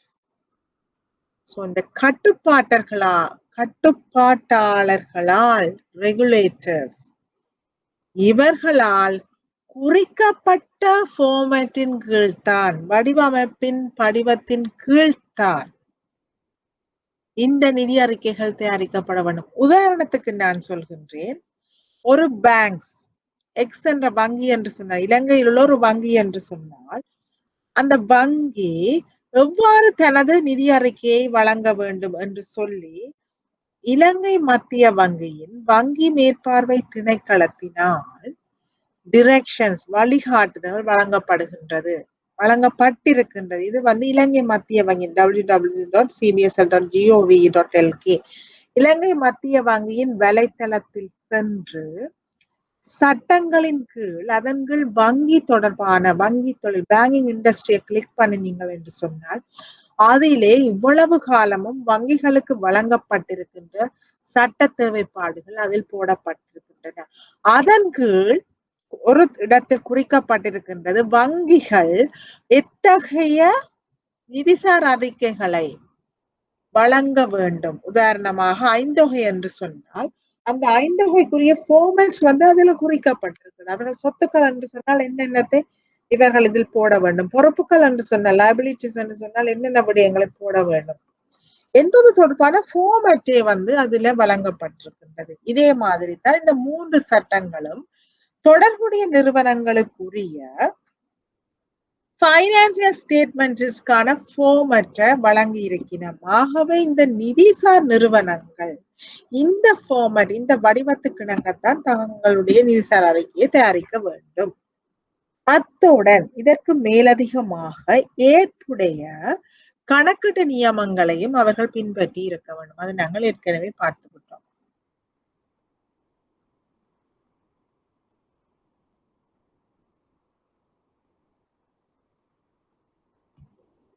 அடுத்ததாக நாங்கள் பார்த்தால் இந்த சப்மிஷன், அதாவது சமர்ப்பிப்பு. சப்மிஷன் வந்து அதுவும் ஒரு ரிக்யர்மெண்ட்ஸ் இருக்குது. ஏனென்றா பிள்ளைகளே, தனிய ஃபார்மேட்டை மட்டும் வழங்கினால் காணாது. இந்த நிதி நிறுவனங்கள் தகவல்களை மக்களுக்கு வழங்காம விடலாம். ஆகவே அவர்கள் இந்த நிதி அறிக்கைகளை தயாரித்து நிதிசார் தகவல்களை வழங்குவதனை உறுதிப்படுத்துவதற்காக, அந்த நிதிசார் தகவல்களை சமர்ப்பிப்பதற்காக ஒரு குறிக்கப்பட்ட கால எல்லை அல்லது க்ளோசிங் டேட் அல்லது டெட்லைன் வந்து அவர்களுக்கு வழங்கப்பட்டிருக்கின்றது.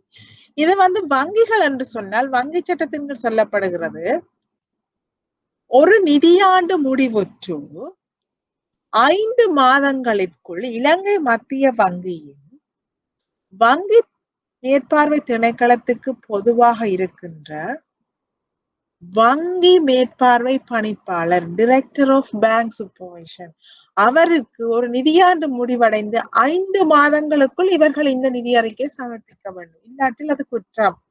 அவர்கள் கட்டாயம் சமர்ப்பிக்கத்தான் வேண்டும். அதே போன்று நிதி வணிக சட்டத்தின் கீழ் சொல்லப்படுகின்றது, ஒரு நிதியாண்டு முடிவடைந்து 5 மாதங்களுக்குள் அந்த திணைக்கள தலைவருக்கு, உதாரணமாக நிதி கம்பெனிகளை எடுத்துக்கொண்டால் நான் பேங்க் சூப்பர்விஷன் டிபார்ட்மெண்ட் டைரக்டருக்கு வழங்க வேண்டும். அதாவது வங்கி எல்லா நிதி நிறுவனங்களை மேற்பார்வை செய்யும் திணைக்கள தலைவர் டைரக்டருக்கு அந்த குறிக்கப்பட்ட நிதியாண்டு முடிந்த 5 மாதங்களுக்குள் இந்த நிதி அறிக்கைகள் வழங்கப்படுதல் வேண்டும்.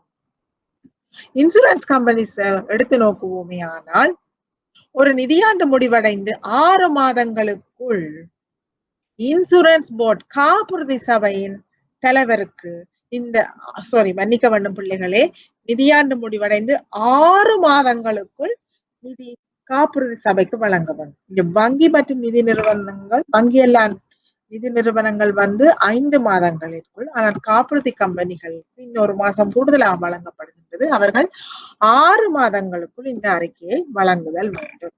அடுத்ததாக பப்ளிகேஷன் ரைட்.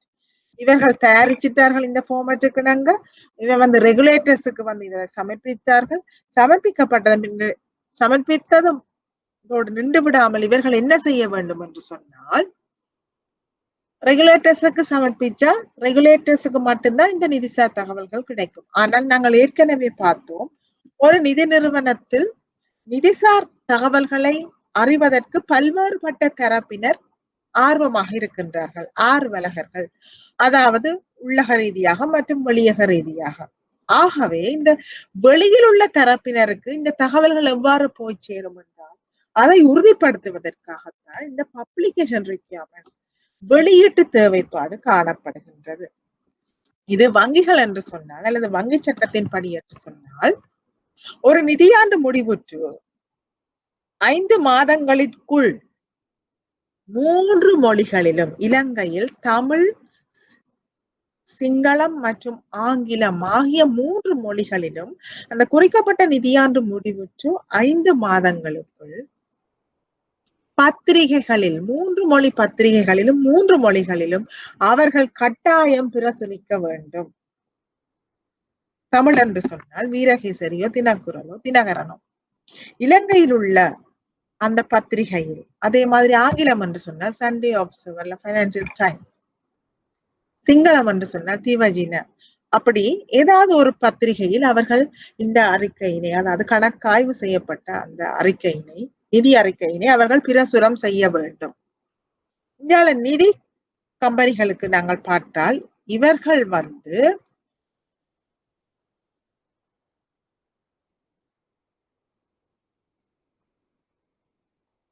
பிள்ளைகளே சின்னொரு பிழை ஒன்று விட்டுட்டேன் நான் சொல்லிக்கல, தயவு செய்து இதை ஒருக்க நோட் பண்ணி கொள்ளுங்க.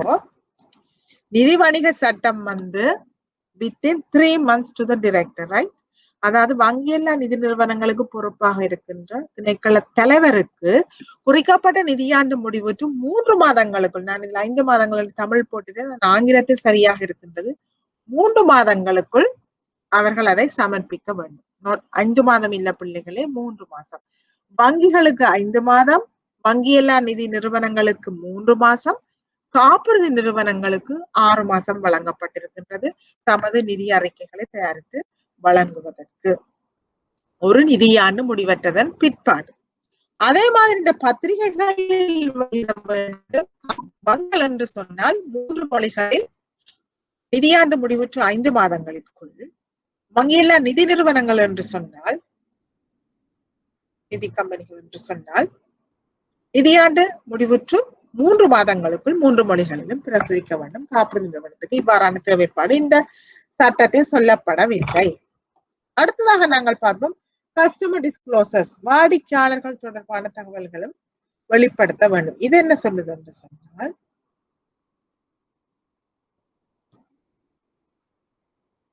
ஒவ்வொரு வணிக இடத்திலும் நிதி அறிக்கைகள் எல்லா நிறுவனங்களுமே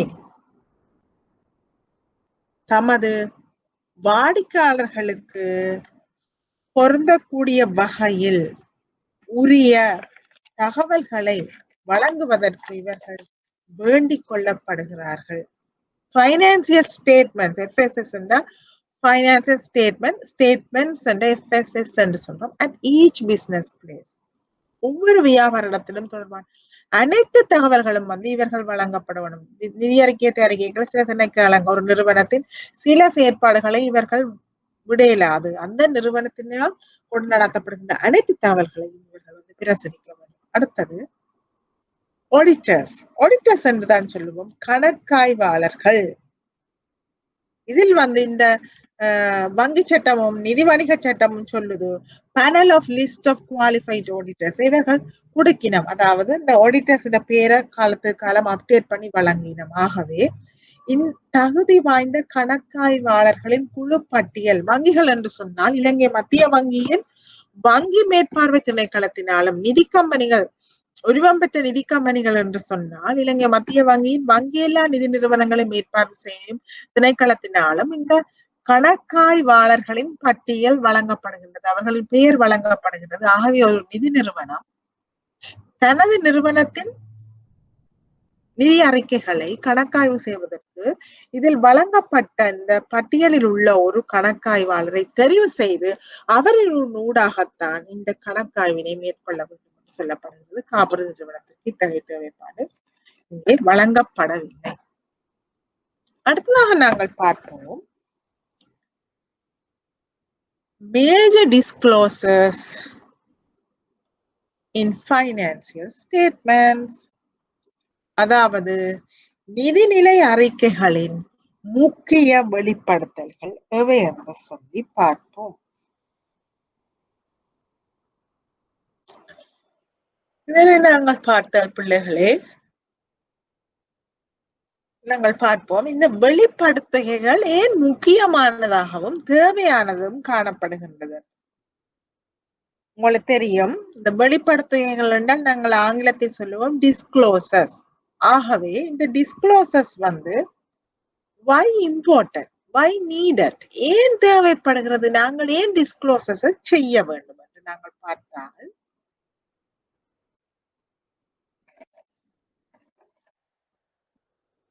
ஏனென்றால் பிள்ளைகளே, முதலாவது பயனாளர்களின் முடிவெடுப்பதற்கான பயனுள்ள துல்லியமான நிலையான ஒப்பிடத்தக்க தகவல்களை வழங்குவதற்கு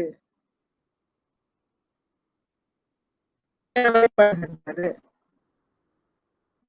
இப்போ உதாரணமாக நாங்கள் சொல்லுவோம், உதாரணமாக நாங்கள் ஒரு நிறுவனத்தின்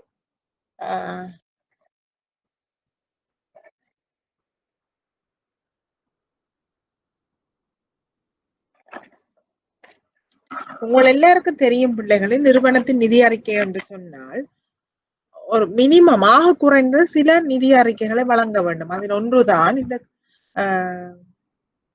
லாப நட்ட கணக்கு அல்லது இந்த கம்ப்ரிஹென்சிவ் இன்கம் ஸ்டேட்மெண்ட்ஸ். அடுத்தது வந்து பேலன்ஸ் ஷீட் ஐந்தொகை, கேஷ் ஃப்ளோ ஸ்டேட்மெண்ட் காசு பாய்ச்சல் கூட்டு, சேஞ்சஸ் இன் ஈக்விட்டிஸ் அதாவது பங்கு மூலதனத்தில் ஏற்பட்ட மாற்றங்கள் போன்ற பிரதானமான சில நிதி அறிக்கைகள் வழங்கப்படுகிறது. அதில் நாங்கள் உதாரணமாக ஐந்தொகை எடுத்துக்கொண்டோமேயானால் இந்த ஐந்தொகையின் கீழ் பிக்ஸ்ட் அசெட்ஸ் நிலையான சொத்துங்களின் கீழ் வழங்கப்பட்டிருக்கலாம். உதாரணமாக லேண்ட் அண்ட் பில்டிங் காணி மற்றும் கட்டிடங்கள் என்று சொல்லி ஒரு 10 மில்லியன் இருக்குன்னு போட்டிருக்கலாம். ஆனால் ஏதோ ஒரு காரணத்திற்காக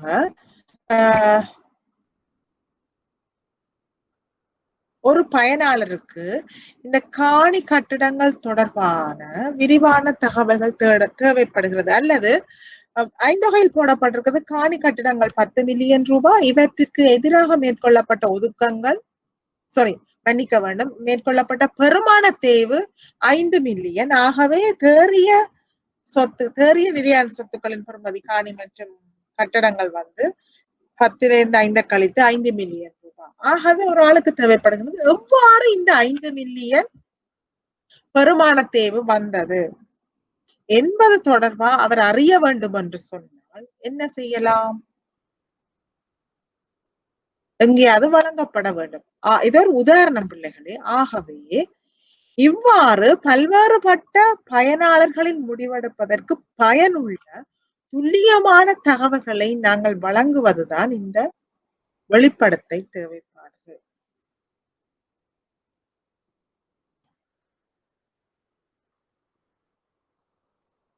அடுத்தது என்ன செய்ய வேண்டும் என்று சொன்னால், இது முக்கியமாக காணப்படுகிறது என்று சொன்னால், நாங்கள் வந்து சட்ட ரீதியான தேவைப்பாடுகள் சில வேளை இலங்கை மத்திய வங்கியினால் சொல்லப்பட்டிருக்கலாம். நிதி அறிக்கையை தயாரிக்கும் போது கட்டாயமாக நீங்கள் இந்த விடயத்தை நீங்கள் உள்ளடக்கி இருக்க வேண்டும்.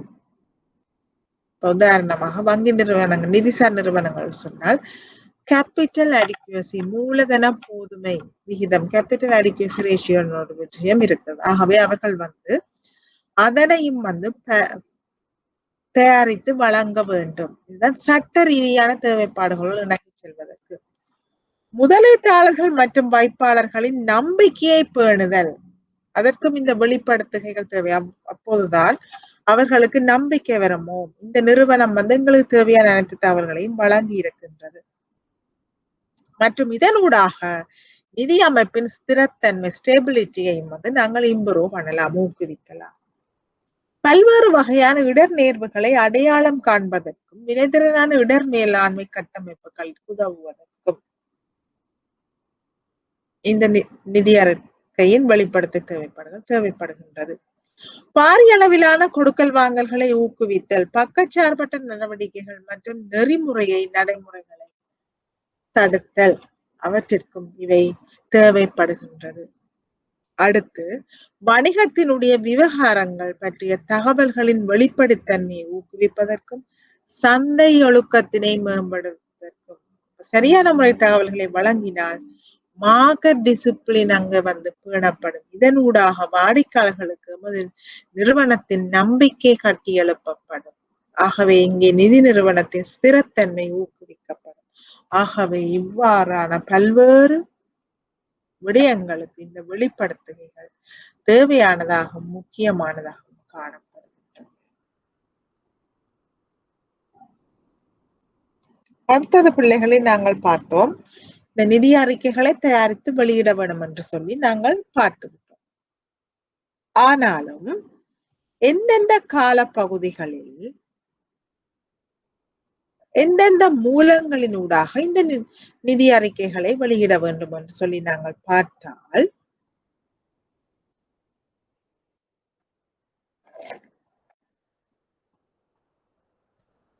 இந்த நிதி அறிக்கைகள் நிதிசார் நிறுவனங்கள் ஒவ்வொரு காலாண்டுக்கும் தயாரிக்க வேண்டி இருக்கின்றது. ஆனால் கட்டாயமாக வருடாந்த அறிக்கை கணக்காய்வு செய்யப்பட வேண்டும் வெளியாக அனுமதிக்கப்பட்ட கணக்காய்வாளரால். அது ஆண்டு அறிக்கைகளில் பிரசுரிக்கப்படும். அதைத்தான் நாங்கள் ஆண்டு அறிக்கைகளின் வெளியீடுன்னு சொல்லுவோம். அதாவது அனுவல் பைனான்சியல் ஸ்டேட்மெண்ட், ஆண்டு அறிக்கை. இது அந்த நிறுவனத்தின் அனுவல் ரிப்போர்ட்டில் பப்ளிஷ் பண்ணப்படும், ஆண்டு அறிக்கையில் பப்ளிஷ் பண்ணப்படும். இதை விடவும் இந்த நிறுவனங்கள் எங்களோட நிறுவனத்தின் ஆர்வம் காட்டுகின்றவர்கள் ஒரு வருடம் அவர்கள் காத்திருக்க வேண்டும் எங்கள் நிறுவனம் தொடர்பான தகவல்களை அறிவதற்கு. ஆகவே எங்களுடைய நிறுவனத்தில் ஆர்வம் உடையவர்களின் ஆர்வத்திற்காக அல்லது அவர்களுக்கு பயனுள்ள தகவல்களை நேரத்துக்கு நேரம் காலத்துக்கு காலம் அப்டேட் பண்ணி வழங்குவதற்காக காலாண்டு நிதிநிலை அறிக்கைகளும் தயாரிக்கப்பட வேண்டும். குவார்டர்லி ரிப்போர்ட்ஸ், அதாவது ஒவ்வொரு 3 மாசத்திற்கும் ஒரு கால் இவர்கள் இந்த நிதி அறிக்கையை தயாரிக்க வேண்டும். இது கணக்காய்வு செய்யப்பட, ஆனால் வருடாந்த அறிக்கை கணக்காய்வு செய்யப்பட வேண்டும். ஆகவே இப்ப தயாரிச்சாச்சு, காலாண்டு அறிக்கை தயாரிச்சாச்சு, வருடாந்த அறிக்கை தயாரிச்சாச்சு. இது எங்கே நாங்கள் பிரசுரிக்கிறது என்று பார்த்தால் செய்தி வெளியீடுகள், அதாவது பத்திரிகைகள்ல நாங்கள் பிரசுரிக்கலாம். வலைத்தளங்களில் நாங்கள் வழங்கலாம். எங்களுடைய வங்கி என்று சொன்னால் வங்கிக்கு என்று சொல்லி ஒரு வலைத்தளம் இருக்கும். உதாரணமாக எமது இலங்கை மத்திய வங்கியை எடுத்துக்கொண்டு போனால் நான் ஏற்கனவே www.cbs.gov.lk என்று இருக்கிறது. அவ்வாறு ஒரு பேங்குக்கும் ஒவ்வொரு வலைத்தளங்கள் காணப்படலாம். அவற்றில் இந்த அறிக்கைகளை அவர்கள் அப்லோட் பண்ணி விடுவார்கள், பிரசுரிச்சு விடுவார்கள். இதைத்தான் நாங்கள் வலைத்தளங்கள் வெளிப்பட்ட நிதி தகவல்கள் என்று சொல்லுவோம். அடுத்தது கட்டுப்பாளர்களுக்கான வழக்கமான அறிக்கை, அதாவது ரெகுலேட்டர்ஸ். வங்கிகள் மற்றும் வங்கியில்லா நிதி நிறுவனங்கள் என்று சொன்னால் இலங்கை மத்திய வங்கிக்கு வழங்கும். காப்புறுதி நிறுவனங்கள் என்று சொன்னால் இலங்கை காப்பீட்டு வாரியத்திற்கு அல்லது சபைக்கு வழங்கும். ஸ்டாக் புரோக்கர்ஸ், பங்கு தொடர்பான நடவடிக்கையில் ஈடுபட்டவர்கள் என்று சொன்னால் அவர்கள் சிஎஸ்சி என்று சொன்னால் அவர்கள் எஸ்சிசி, செக்யூரிட்டிஸ் அண்ட் எக்ஸ்சேஞ்ச் கமிஷனுக்கு வழங்குவார்கள். மேலும் அரசு நிறுவனங்களுக்கான நிதி அறிக்கைகள், நிதி நிறுவனங்கள் காலத்துக்கு காலம் தமது நிதி அறிக்கைகளின் ஒரு பிரதியினை இந்த வரி மதிப்பீட்டு அதிகாரிகளுக்கும் வழங்க வேண்டும். ஏனெனில் அப்போதுதான் இவர்களால் செலுத்தப்படுகின்ற வரி சரியானதாக இருக்கின்றதா என்று அவர்களால் கணிப்பீடு செய்து கொள்ளப்பட முடியும். பொது பங்கு வழங்குவது தொடர்பான வாய்ப்புகள் மற்றும் பிற பத்திரங்கள், உதாரணமாக ஏற்கனவே இருக்கின்ற மூலதனத்திற்கு மேலாக இன்னும் கொஞ்சம் பங்கு மூலதனத்தினை வழங்க போடுகின்றோம், நியூ இக்விட்டி ஷேர்ஸை நாங்கள் சந்தையில விட போகின்றோம் என்று சொன்னால் அது தொடர்பான தகவல்களையும் கொழும்பு ஸ்டாக் எக்ஸ்சேஞ்சில் அவர்கள் அறிவிக்கிறது, இல்லது பத்திரிகைகள் அறிவிக்கின்றது, தமது வலையமைப்பில் அறிவிக்கின்றது. இவற்றினை தான் பொது பங்கு வழங்குவது தொடர்பான வாய்ப்புகள் மற்றும் பிற பத்திரங்கள் என்று நாங்கள் கூறிக்கொள்வோம். இல்லாட்டி டிபெஞ்சர்ஸ் தொகுதி கடன்களை வழங்குறேன்னு சொன்னால் அது தொடர்பான தகவல்களை பிரசுரிக்கிறது. இவற்றைத்தான் நாங்கள் நிதி தகவல்களை வெளிப்படுத்தும் முறைகள் மற்றும் வழிகள் என்று சொல்லி பார்க்கின்றோம். applicable laws and regulations on disclosures. நாங்க சொன்னோம் இந்த நிதிசார் தகவல்களை நிதிசார் நிறுவனங்கள் காலத்துக்கு காலம் தயாரிச்சு வழங்க வேண்டும். வழங்கும் போது சில வெளிப்படுத்துகை, சில தகவல்களை கொண்டிருக்க வேண்டும். இனி இந்த வெளிப்படுத்துகைகள் தொடர்பான ஏற்புடைய அல்லது பொருந்தக்கூடிய அல்லது உரிய சட்டங்கள் மற்றும் ஒழுங்குமுறைகள் பற்றி பார்க்க போகின்றோம். இதில் முக்கிய இடத்தை வகிக்கின்றது தான் இந்த Sri Lanka accounting standards, LKAS, Lanka accounting standards என்றும் இதை நாங்கள் கூறிக்கொள்ளலாம். சுருக்கமாக இலங்கை கணக்கியல் தரநிலைகள். இதுல LKS ஒன்று நாங்கள் ஏற்கனவே சொன்னது மாதிரி அதுதான் சொல்கின்றது contents in financial statements, ஒரு நிதி அறிக்கைகளின் பொருளடக்கம் அல்லது உள்ளடக்கம் என்னவாக இருக்க வேண்டும். Statement of comprehensive income, balance sheet, cash flow statement, changes in equities. ஆகவே நிதி அறிக்கைகளின் உள்ளடக்கம் என்ன? SLFRS 7 சொல்லுது, 7 சொல்லுது financial instruments and risk management. ஏற்கனவே பார்த்தது மாதிரி நிதி கருவிகள் மற்றும் அவற்றின் இடர்நேர்வு முகாமைத்துவம் அவ்வாறு இருக்க வேண்டும். SLFRS 13 சொல்லுது ஃபேர் வேல்யூ டிஸ்க்ளோசர்ஸ், நியாயமான மதிப்பு வெளிப்பாடுகள், எவ்வாறு நாங்கள் இந்த சொத்துக்களை மதிப்பீடு செய்ய வேண்டும் என்று சொல்கிறது சந்தை பெறுமதியின் படி.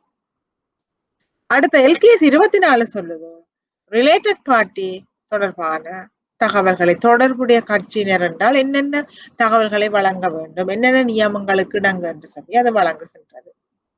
அடுத்து கோஆபரேட் கவர்னன்ஸ் டிஸ்க்ளோசர்ஸ், கூட்டுறவு ஆளுகையின் வெளிப்படுத்துகள் வங்கிகள் நிதி நிறுவனங்கள் என்று சொன்னால் மத்திய வங்கி வெளியிட்டிருக்கின்றது, அது சொல்லி இருக்கின்றது.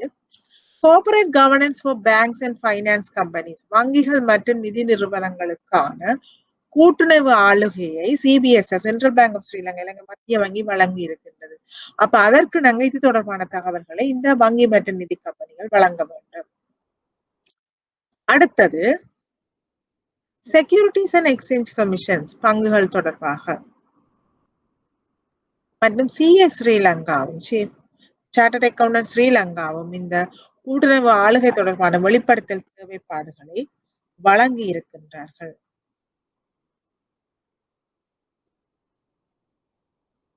இதற்கு அடுத்ததாக நாங்கள் சர்வதேச ரீதியில் ஒப்பிட்டோம் என்று சொன்னால் bank for international settlement Basel requirements என்று நீங்க கேள்விப்பட்டிருப்பீர்கள், ஒரு தேவைப்பாட்டை வழங்கி இருக்கின்றது. இதில் தற்போது ஏற்புடையது பாசல் 1, 2, 3 என்று அவர்கள் வழங்கினார்கள். அதற்கு பாசல் 3 கீழ் பில்ல 1, 2, 3 என்று வழங்கினார்கள். பாசல் 3 தூண், பாசல் 3 தூண் 3, அதாவது Fasal 3 requirements under that pillar 3. இது என்னத்தை சொல்லுதுன்னு சொன்னால் மார்க்கெட் டிசிப்ளின், சந்தை ஒழுக்கத்தை எவ்வாறு இந்த நிதி நிறுவனங்கள் கடைபிடிக்க வேண்டும். இதற்கு நாங்கத்தான் இந்த மினிமம் கேபிட்டல் ரிக்யர்மெண்ட்ஸ், ஒரு வங்கி நிறுவனம் என்று சொன்னால் ஆக குறைந்தது எவ்வளவு தொகையினை மூலதனமாக வைத்திருக்க வேண்டும், அதனுடைய ரிஸ்க் மேனேஜ்மெண்ட், இடர்நேர்வு முகாமைத்துவம் எவ்வாறு செய்ய வேண்டும் என்பது தொடர்பான தகவல்கள் இதில் வழங்கப்பட்டிருக்கின்றது. அடுத்ததாக செக்யூரிட்டிஸ் அண்ட் எக்ஸ்சேஞ்ச் கமிஷன்ஸ், இலங்கை பங்கு பரிவர்த்தனை ஆணைக்குழு என்ன சொல்லியிருக்குன்னு சொன்னால் கண்டினியூயிங் லிஸ்டிங் ரிக்யர்மெண்ட்ஸ், தொடர் பட்டியல் தேவைப்பாடுகள், நிதி நிறுவனங்கள் தமது பங்குகளையும் தொகுதி கடன்களையும் கலம்பு எக்ஸ்சேஞ்ச், ஸ்டாக் எக்ஸ்சேஞ்சினூடாக வழங்க வேண்டும் என்று சொன்னால் அவர்கள் பட்டியல் படுத்தப்பட வேண்டும், லிஸ்ட் பண்ணப்பட வேண்டும். ஆகவே தொடர்ச்சியாக என்னென்ன தகவல்களை அவர்கள் வழங்க வேண்டும் என்று தொடர்பான தகவல்களையும் இவர்கள் வழங்கி இருக்கின்றார்கள். அடுத்ததாக குளோபல் ரிப்போர்ட்டிங் இனிஷியேட்டிவ்ஸ், GRI என்று சொல்லுவோம். இதுதான் உலகளாவிய அறிக்கையிடல் முயற்சி. இதுவும் சில தேவைப்பாடுகளை சொல்லி இருக்கின்றது. டிஸ்க்ளோசர்ஸ் அண்ட் கோஆபரேட் சோஷியல் ரெஸ்பான்சிபிலிட்டி. பிள்ளைகள் கோஆபரேட் சோஷியல் ரெஸ்பான்சிபிலிட்டி நாங்கள் CSR என்று சொல்லுவோம். CSR உங்கள் அனைவருக்கும் தெரிந்திருக்கும் என்று நினைக்கின்றேன். அதாவது நாங்கள் ஒரு நடவடிக்கையை செய்கின்ற போது அது எமது சொசைட்டிஸ், எமது சமூகத்திற்கு அது பாதிப்பை விளைவிக்க கூடாது, அல்லது சமூகத்திற்கு சில நன்மைகளை வழங்குதல், இதைத்தான் நாங்கள் சோசியல் ரெஸ்பான்சிபிலிட்டி என்று சொல்லுவோம். நாங்கள் எங்களுடைய சோசியலுக்கு ரெஸ்பான்சிபிளாக இருக்க வேண்டும், எமது சமுதாயத்திற்கு நாங்கள் பொறுப்பாக இருக்க வேண்டும். ஆகவே இதைத்தான் கூட்டு சமூக பொறுப்பு பற்றிய சில வெளிப்படுத்துகைகள் என்று நாங்கள் கூறிக்கொள்கின்றோம். ஆகவே இவைதான் பிரதானமாக ஏற்புடைய வெளிப்படுத்துகைகள் தொடர்பான சட்டங்கள் மற்றும் ஒழுங்குமுறைகளாக காணப்படுகின்றன.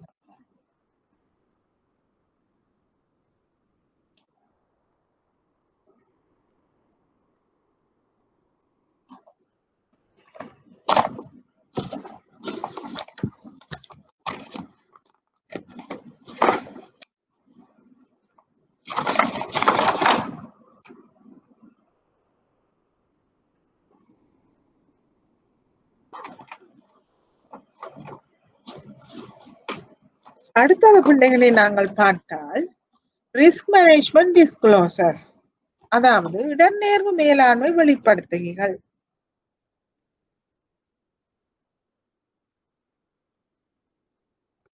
இவை எவை என்று பார்த்தால்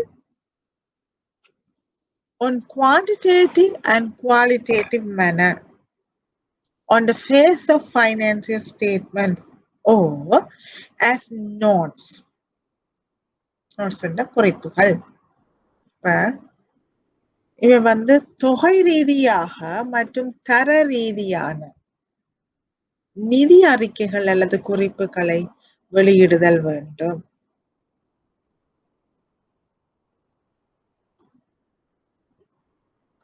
Summary of quantitative data about exposures to each type of risk. அதுல என்னன்னு பார்த்தா நாங்கள் பிள்ளைகளே முதல் பார்த்தோம், ஒரு நிதி நிறுவனத்தினால் எதிர்நோக்கப்படுகின்ற பல்வேறு இடர்நேர்வுகள் காணப்படுகின்றது. உதாரணமாக கொடுகடன் இடர்நேர்வு, திரவத்தன்மை இடர்நேர்வு,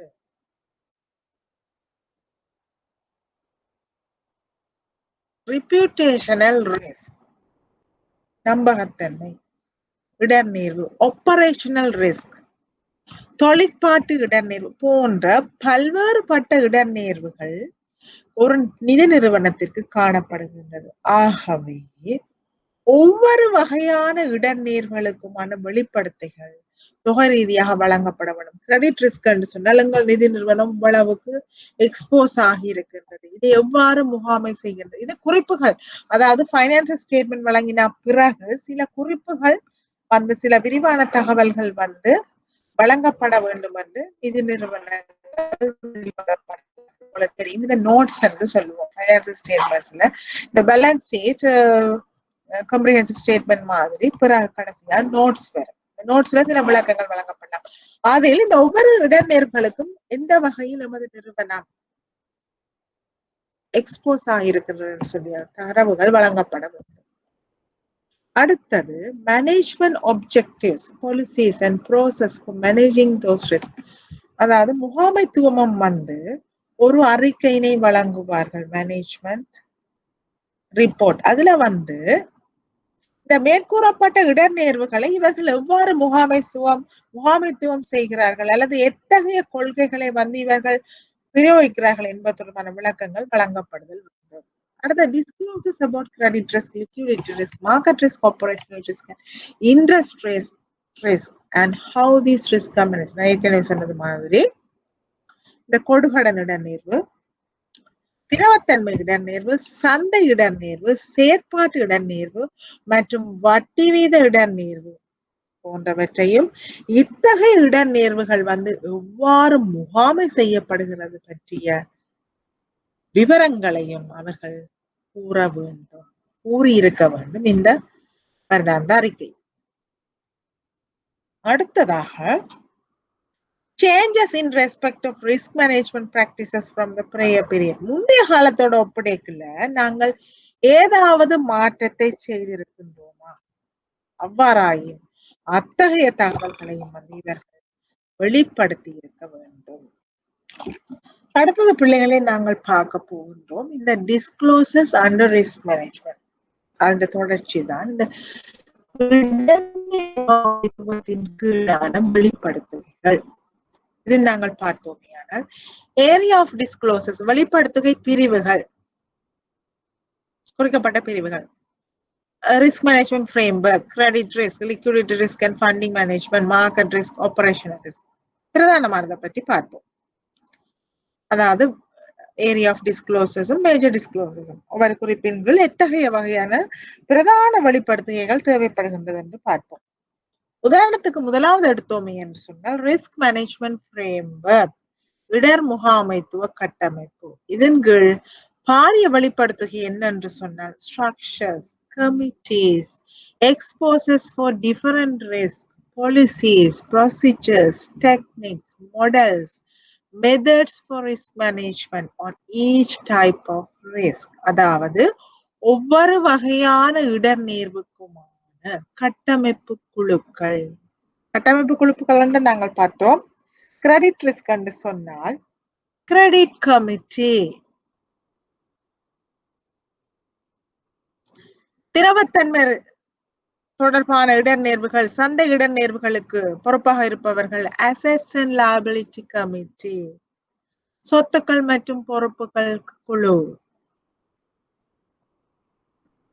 மற்ற சில டெக்னிக்ஸ் அல்லது டெக்னாலஜி தொடர்பாக என்று சொன்னால் ஐடி ஸ்டேரிங் கமிட்டி, தகவல் தொழில்நுட்ப குழு. இவ்வாறு பல்வேறு வகையான இடர்நேர்வுக்கான கட்டமைப்பு குழுக்கள் காணப்படுதல் வேண்டும். வெவ்வேறு இடர்நேர்வுகளுக்கான வெளிப்படுத்துகைகள், கொள்கைகள் மற்றும் நடைமுறைகள், தொழில்நுட்பங்கள், மாதிரிகள் மற்றும் முறைமைகள் ஆகியவை தொடர்பான தகவல்கள் வழங்கப்பட்டிருக்க வேண்டும். உதாரணமாக கொடுகடன் இடர்நேர்வு என்று சொன்னால் அதுக்கு ஒரு பகுதியாக வருகின்றது செறிவு இடர்நேர்வு. ஆகவே இந்த செறிவுத்தன்மையை நாங்கள் குறைப்பதற்காக ஆகக்கூடியது ஒரு நிறுவனத்திற்கு நமது நிறுவனத்தினால் வழங்கப்படக்கூடிய கடன் என்ற இவ்வளவு ரூபா. இது ஒரு உதாரணம். அடுத்தது பிள்ளைகளே, கிரெடிட் ரிஸ்க், கொடுகடன் இடர்நேர்வு. இதில் தான் நாங்க சொல்லுவோம் credit quality by type of financial assets, அதாவது நிதி சொத்துக்களின் வகை மூலமான கொடுகடனின் தரம். டைப் ஆஃப் ஃபைனான்சியல் அசெட்ஸ் நாங்கள் பார்த்தோம். ஃபிக்ஸ்ட் டிபாசிட்ஸ் எவ்வளவு, சேவிங் டிபாசிட்ஸ் எவ்வளவு, அல்லது ஹவுசிங் லோன் எவ்வளவு, பர்சனல் லோன் எவ்வளவு, எஜுகேஷனல் லோன் எவ்வளவு, சோலார் பவர் லோன் எவ்வளவு, லீசிங் லோன் எவ்வளவு, போனிங் லோன் எவ்வளவு. இவ்வாறு அவற்றின் தரங்கள் பற்றியும் வெளிப்படுத்தப்பட்டுதல் வேண்டும். Age analysis of assets and past due assets, நிதி சொத்துக்களின் வகை மூலமான கொடுகடனின் தரம் எவ்வாறு இருக்கின்றது, சொத்துக்களின் கால பகுப்பாய்வு மற்றும் கடந்த கால சொத்துக்கள் எவ்வாறு இருக்கின்றது. அதாவது உதாரணமாக வங்கிகளை பொறுத்த மட்டில் வங்கியினால் வழங்கப்படுகின்ற கடன்கள் வங்கியின் பிரதான சொத்துக்களாக காணப்படுகின்றது. ஆகவே கடந்த காலத்தில் எங்களால் வழங்கப்பட்டுள்ள கடன்களுக்கு சரியான முறையில் அத்தகைய கடன்கள் மீள செலுத்தப்பட்டிருக்கின்றனவா, உரிய வட்டிகளை நாங்கள் அறவிட்டிருக்கின்றோமா அல்லது வருமானத்தை ஈட்டி இருக்கின்றோமா என்பது தொடர்பான தகவல்களை ஆராய்ச்சி செய்தல், அது தொடர்பான தகவல்களை வழங்குதல். அடுத்தது இம்பியர்மெண்ட். இது நாங்கள் இம்பியர்மெண்ட் டிப்ரிசியேஷன் மாதிரி, சில நிலையான சொத்துக்களுக்கு நாங்கள் பெருமானத்தை செய்வது மாதிரி சில அறுவ சொத்துக்களுக்கு நாங்கள் வலுக்குறைப்பு செய்ய வேண்டும். ஆகவே வலுக்குறைப்பு செய்வது தொடர்பான தகவல்கள் வழங்கப்படுதல் வேண்டும். Risk exposures on internal and external risk rating நாங்கள் சொல்லுவோம். சில நேரங்களில் நாங்கள் சொல்லுவோம் எங்களுடைய நிதி நிறுவனங்கள் கட்டாயமாக இந்த ரேட்டிங் பெற்றிருக்க வேண்டும். பிள்ளைகள் உங்களுக்கு தெரிஞ்சிருக்கும், ரேட்டிங்ஸ் என்று சொன்னால்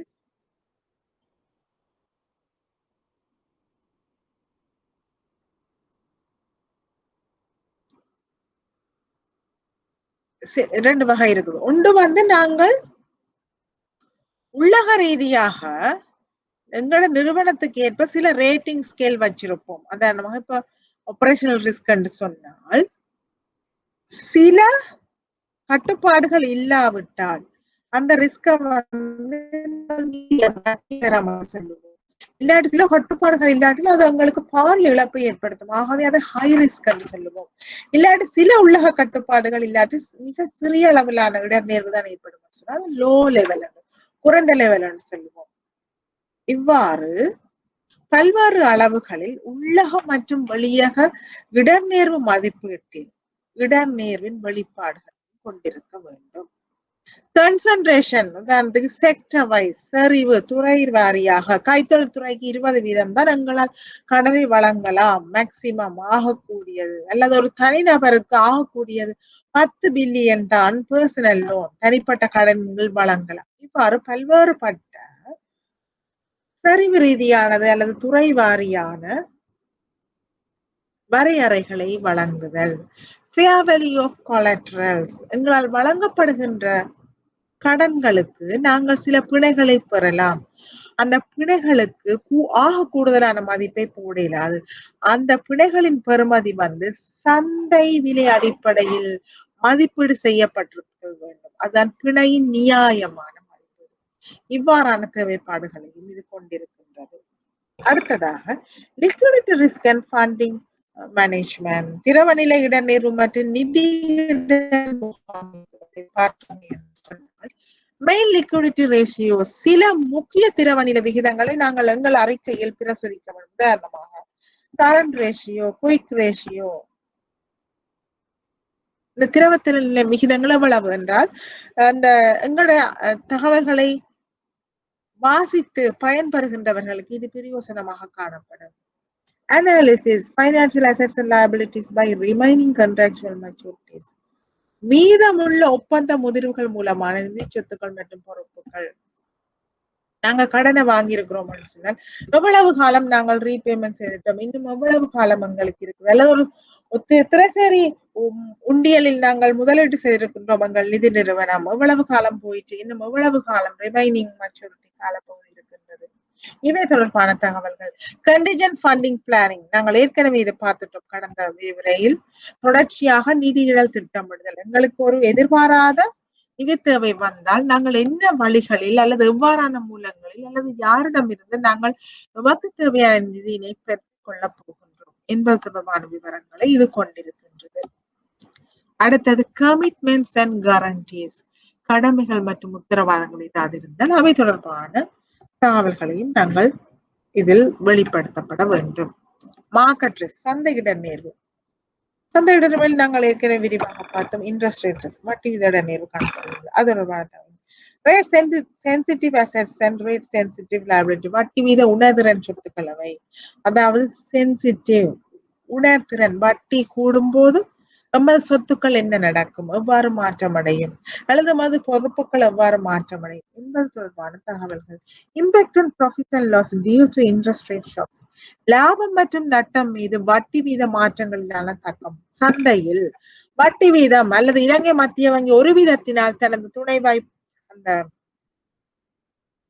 ஸ்டாண்டிங் டிபாசிட் ரேட்டை கூட்டினால் அல்லது குறைச்சால் எமது லாபம் அல்லது நட்டத்துக்கு என்ன நடக்கும், அல்லது நாம் ஒரு விதத்தினாலும் அது கடன்களுக்குரிய வட்டியை கூட்டினால் என்ன நடக்கும் நமது லாப நட்டங்களுக்கு. இவ்வாறான தகவல்கள். இக்விட்டி பிரைஸ் ரிஸ்க், பங்கு விலை தொடர்பான இடநேர்வுகள். கரன்சி ரிஸ்க், நாணய மாற்று வீதம் தொடர்பான இடநேர்வுகள். ஸ்ட்ரெஸ் டெஸ்டிங், அழுத்த சோதனைகள். இவை எல்லாவற்றினையும் இந்த சந்தை இடநேர்வின் கீழ் வெளிப்படுத்தப்பட வேண்டும் என்று சொல்லப்படுகின்றது. அடுத்ததாக ஆபரேஷனல் ரிஸ்க், செயற்பாட்டு இடநேர்வு எடுத்துக்கொண்டது என்று சொன்னால் இங்கதான் இன்டர்னல் ஃப்ராட்ஸ் காணப்படும். ஏதாவது உள்ளக மோசடிகள் இடம்பெற்றிருக்கின்றனவா, இவற்றினை நிவர்த்தி செய்வதற்காக என்னென்ன மெஷர்ஸ் நடவடிக்கைகள் எடுக்கப்பட்டிருக்கின்றது. லீகல் கேசஸ், இந்த நிதி நிறுவனத்தினால் தற்போது நடாத்தப்படுகின்ற சட்ட வழக்குகள் அவை என்பது தொடர்பான தகவல்களை இது குறிக்கின்றது.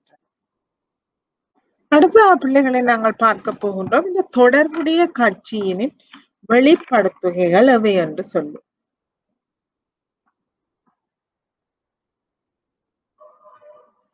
அதாவது நாங்கள் ஏற்கனவே விவரமாக பார்த்து விட்டோம் இந்த தொடர்புடைய கட்சியினர் என்றால் என்னன்னு சொல்லி. ஆனால் இப்போது அவர்கள் தொடர்பான தகவல்கள் இங்கே வெளிப்படுத்தப்பட வேண்டும். உதாரணமாக திணைக்கள இயக்குநர்களுக்கு இவ்வளவு கொடுக்கல் வாங்கல்கள், அவர்களின் உறவு முறை, அவர்களுடைய பிள்ளைகளுக்கு வளவு அல்லது மனைவி அல்லது கணவருக்கு வளவு தொகை, இவ்வாறான தொடர்புடைய கட்சிகள் பற்றிய தகவல்களும் அவர்களுடைய உறவு முறைகளும் கொடுக்கப்பட்டிருத்தல் வேண்டும்.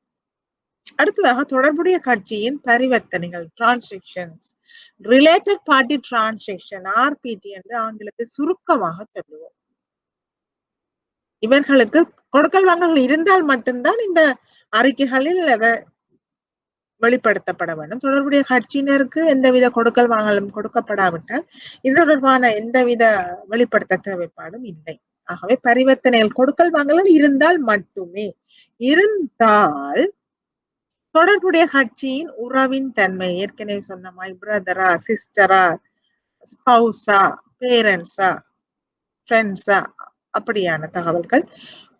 டிரான்சாக்ஷன் தொடர்பான டீடைல்ஸ், பரிவர்த்தனைகள் பற்றிய தகவல்கள், என்ன வகையான எக்ஸ்போசர், பங்கு மூலதனமா அல்லது அக்கமடேஷன் லோன்ஸ் கொடுத்திருக்குதா,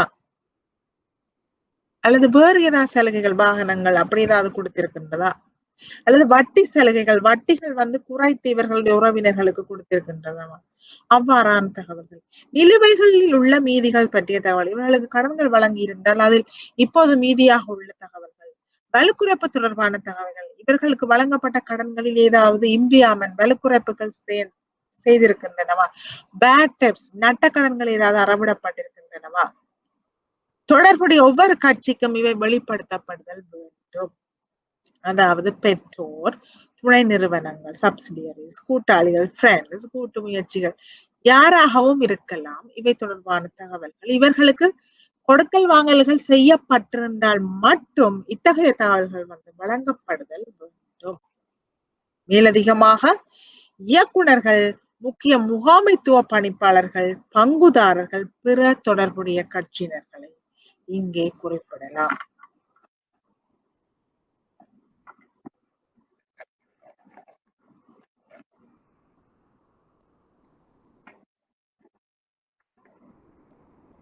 அடுத்த பிள்ளைகள் நாங்கள் இத தொடர்ச்சியாக பார்த்தோமேயானால் இந்த தொடர்பட்ட கட்சியினரின் வெளிப்படுத்துதல் தேவைப்பாடுகளை தொடர்ந்து பார்த்தோமேயானால் இந்த KMPs என்ற ஒரு விடயம் இருக்கு பிள்ளைகளே. இதுல MB என்று வந்திருக்கு, MB இல்ல, அது KMB என்று வர வேண்டும். டிஸ்க்ளோசஸ் இன் டோட்டல் ஃபார் KMBs என்று வர வேண்டும் பிள்ளைகளே. KMB-களின் வெளிப்படுத்துகைகள் மொத்தமாக வெளிப்படுத்துதல் வேண்டும். அப்ப நான் உங்களுக்கு தெரிஞ்சிருக்குமோ தெரியாது, அல்லது வேற பாடங்களில் நீங்கள் கற்றிருப்பீர்களோ தெரியாது, இந்த கீ மேனேஜ்மெண்ட் பர்சனல் என்று சொல்லுவோம். இவர்கள் யார் என்று சொன்னால் ஒரு வங்கி மற்றும் நிதி நிறுவனங்களை நிர்வகிக்கின்ற அல்லது முகாமைத்துவம் செய்கின்ற பிரதானமான டாப் லெவலில் உயர் மட்டத்தில் உள்ள அலுவலகர்களை நாங்கள் இந்த கீ மேனேஜ்மெண்ட் பர்சனல் என்று சொல்லுவோம். பிரதான முகாமைத்துவ அலுவலகர்கள். இயக்குனர் சபை இல்ல, அதற்கு கீழே நிறுவனத்தை நிர்வகிப்பவர்களை சொல்லுவோம். உதாரணமாக ஒரு வங்கியை எடுத்துக்கொண்டோமே என்று சொன்னால் சீஃப் ரிஸ்க் ஆபீசர் பிரதான இடநேர்வு அதிகாரி, சீஃப் எக்ஸிகியூட்டிவ் ஆபீசர் பிரதான நிறைவேற்று அதிகாரி, சீஃப் கம்ப்ளைண்ட்ஸ் ஆபீசர் பிரதான இணக்கப்பாட்டு அதிகாரி, சீஃப் இன்டர்னல் ஆடிட்டர் பிரதான உள்ளக கணக்காய்வு அலுவலர், சீஃப் கிரெடிட் ஆபீசர் கடன் வழங்கும் திணைக்களத்தின் பிரதான அதிகாரி. இவ்வாறு ஒவ்வொரு குறிக்கப்பட்ட அந்த பொறுப்புகளுக்கும் பொறுப்பாக உள்ளவர்களை நாங்கள் KMPs என்று சொல்லுவோம். ஆகவே இந்த ரிலேட்டட் பார்ட்டிஸ்க்கு மேலதிகமாக இந்த KMPs தொடர்பான தகவல்களையும் நாங்கள் இந்த நிதி அறிக்கைகளில் நாங்கள் வெளியிட வேண்டும். ஆனால் இங்கே தனித்தனியே கூற தேவையில்லை. அதாவது சீஃப் இன்டர்னல் ஆடிட்டர்ஸுக்கு இவ்வளவு சலுகை வழங்கப்பட்டிருக்கு, சீஃப் ரிஸ்க் ஆபீசருக்கு இவ்வளவு கடன் வழங்கப்படுகிறது என்று கூற தேவையில்லை. இவர்களுக்குரிய தகவல்களை ஒட்டுமொத்தமாக கூட்டி மொத்தமாக வெளியிட்டால் போதுமானது. உதாரணமாக ஷார்ட் டேர்ம் எம்ப்ளாயி பெனிஃபிட்ஸ், ஏதாவது குறுகிய கால பணியாளர் சலுகைகள் இவர்களுக்கு வழங்கப்பட்டிருக்கின்றதா? போஸ்ட் எம்ப்ளாய்மெண்ட் பெனிஃபிட்ஸ், வேலை வாய்ப்பு வழங்கினதன் பிற்பாடு அவர்களுக்கு ஏதாவது சலுகைகள் வழங்கப்பட்டிருக்கின்றனவா? வேறு ஏதாவது நீண்டகால நன்மைகள் இவைக்கு கொடுக்கப்பட்டிருக்கின்றனவா? இது சலுகைகள் என்னும் போது போனஸ் உபகார கொடுப்பனவங்களாக இருக்கலாம், வாகனங்களாக இருக்கலாம், வேறு ஏதாவது சலுகைகளாக இருக்கலாம், அவர்களுடைய வீட்டு மின் கட்டணத்தை செலுத்துவதாக இருக்கலாம், தொலைபேசி கட்டணத்தை செலுத்துவதாக இருக்கலாம். இவையெல்லாம் உதாரணங்கள். டெர்மினேஷன் பெனிஃபிட்ஸ், அவர்கள் ஒரு வேலையை முடிவுக்கு கொண்டு வந்தால் அதற்கு அவர்களுக்கு வழங்கப்படுகின்ற ஏதாவது நன்மைகள். ஷேர் பேஸ்ட் பேமெண்ட்ஸ், ஏதாவது பங்கு அடிப்படையிலான கொடுப்பனவுகள், இவைக்கு இலவசமாக பங்குகள் வழங்கப்பட்டிருக்கின்றன, உபகார பங்குகள் ஏதாவது வழங்கப்பட்டிருக்கின்றன. இவை அனைத்தும் தொடர்பான தகவல்கள் மொத்தமாக டோட்டலா வெளிப்படுத்தப்படுதல் வேண்டும்.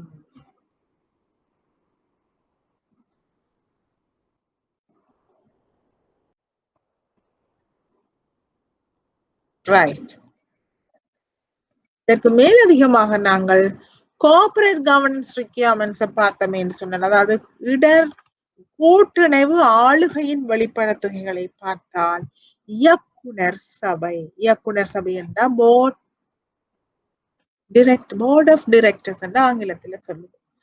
போர்ட் ஆஃப் டைரக்டர்ஸ் தனது நிதி நிறுவனத்தின் உச்ச மட்டத்தில் பொறுப்பாக இருப்பார்கள்.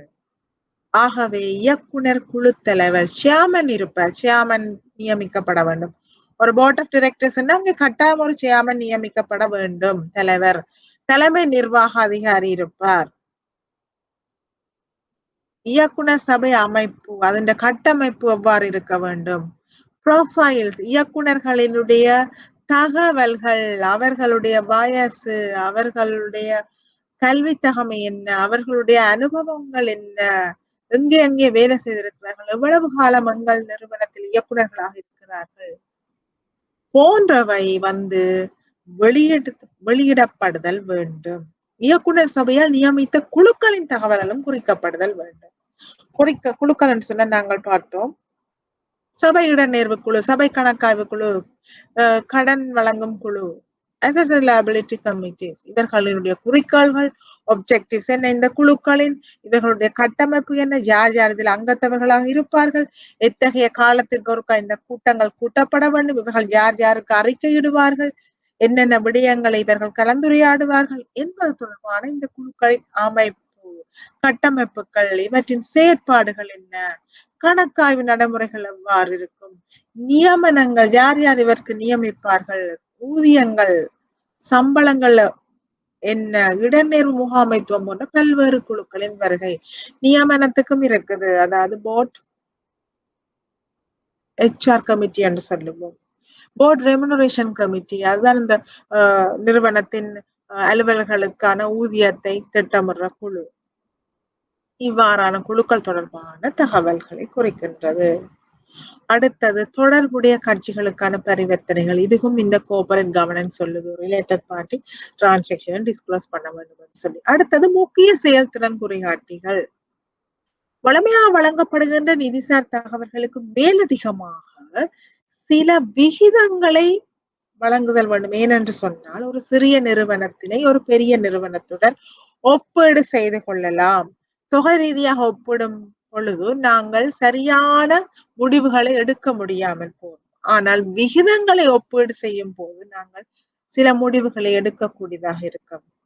அதாவது மூலதன போதுமை விகிதம், கேபிட்டல் அடிக்குவசி ரேஷியோ, பிற முக்கிய விகிதங்கள், உதாரணமாக நாங்கள் பார்த்தோம் கரண்ட் அசெட்ஸ் ரேஷியோ, அதோட வளர்ச்சி, growth ரேட், போன வருஷத்தோட ஒப்படைக்க இப்ப growth ரேட் எப்படி இருக்கு, இதோட ட்ரெண்ட் எப்படி இருக்குது, இவ்வாறு சில முக்கிய செயல்திறன் குறிகாட்டிகளையும் வெளியிட வேண்டும் என்று வேண்டிக் கொள்ளப்படுகிறார்கள். அடுத்தது, வெவ்வேறு அறிக்கையின் கீழ் பல்வேறு வெளிப்படுத்துகைகள். உதாரணமாக இயக்குனர்கள், முகாமைத்துவம், கூட்டு ஆளுகை, உள்ளக கணக்காய்வு, இடநேர்வு முகாமைத்துவம் தொடர்பான சில சுருக்கமான அறிக்கைகளையும் வழங்க வேண்டும் என்று வேண்டிக் கொள்ளப்படுகிறார்கள் இந்த கூட்டுறவு ஆளுகையின் கீழ்.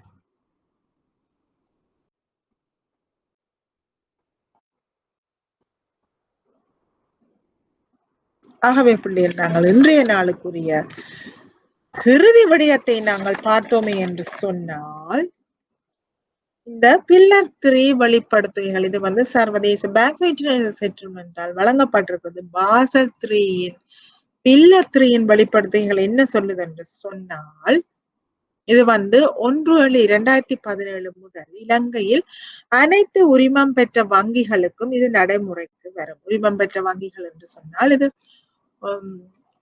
கமர்ஷியல் வர்த்தக வங்கிகளாக இருக்கலாம், உரிமம் பெற்ற, அல்லது உரிமம் பெற்ற சிறப்பியல்பு வாய்ந்த ஸ்பெஷலைஸ்டு வங்கிகளாகவும் இருக்கலாம். குறிக்கோள்கள்: வங்கியின் மூலதனம், இடர்நேர்வுகள், கட்டுப்பாட்டு செயல்முறைகள் குறித்த முக்கியமான தகவல்களை மதிப்பிடுவதற்கும், சந்தையில் பங்கேற்பாளர்களை அனுமதிப்பதன் மூலம் நிதியமைப்பின் ஸ்திரத்தன்மையை வலுப்படுத்துவதற்காக இந்த பில்லர் 3 கீழ் சில ரிக்யர்மெண்ட்ஸ் ஃபார்மேட்ஸ் அவர்கள் வழங்கி இருக்கிறார்கள். என்னத்துக்கு அது வழங்கி இருக்கின்றதுதான் இந்த நோக்கங்கள்.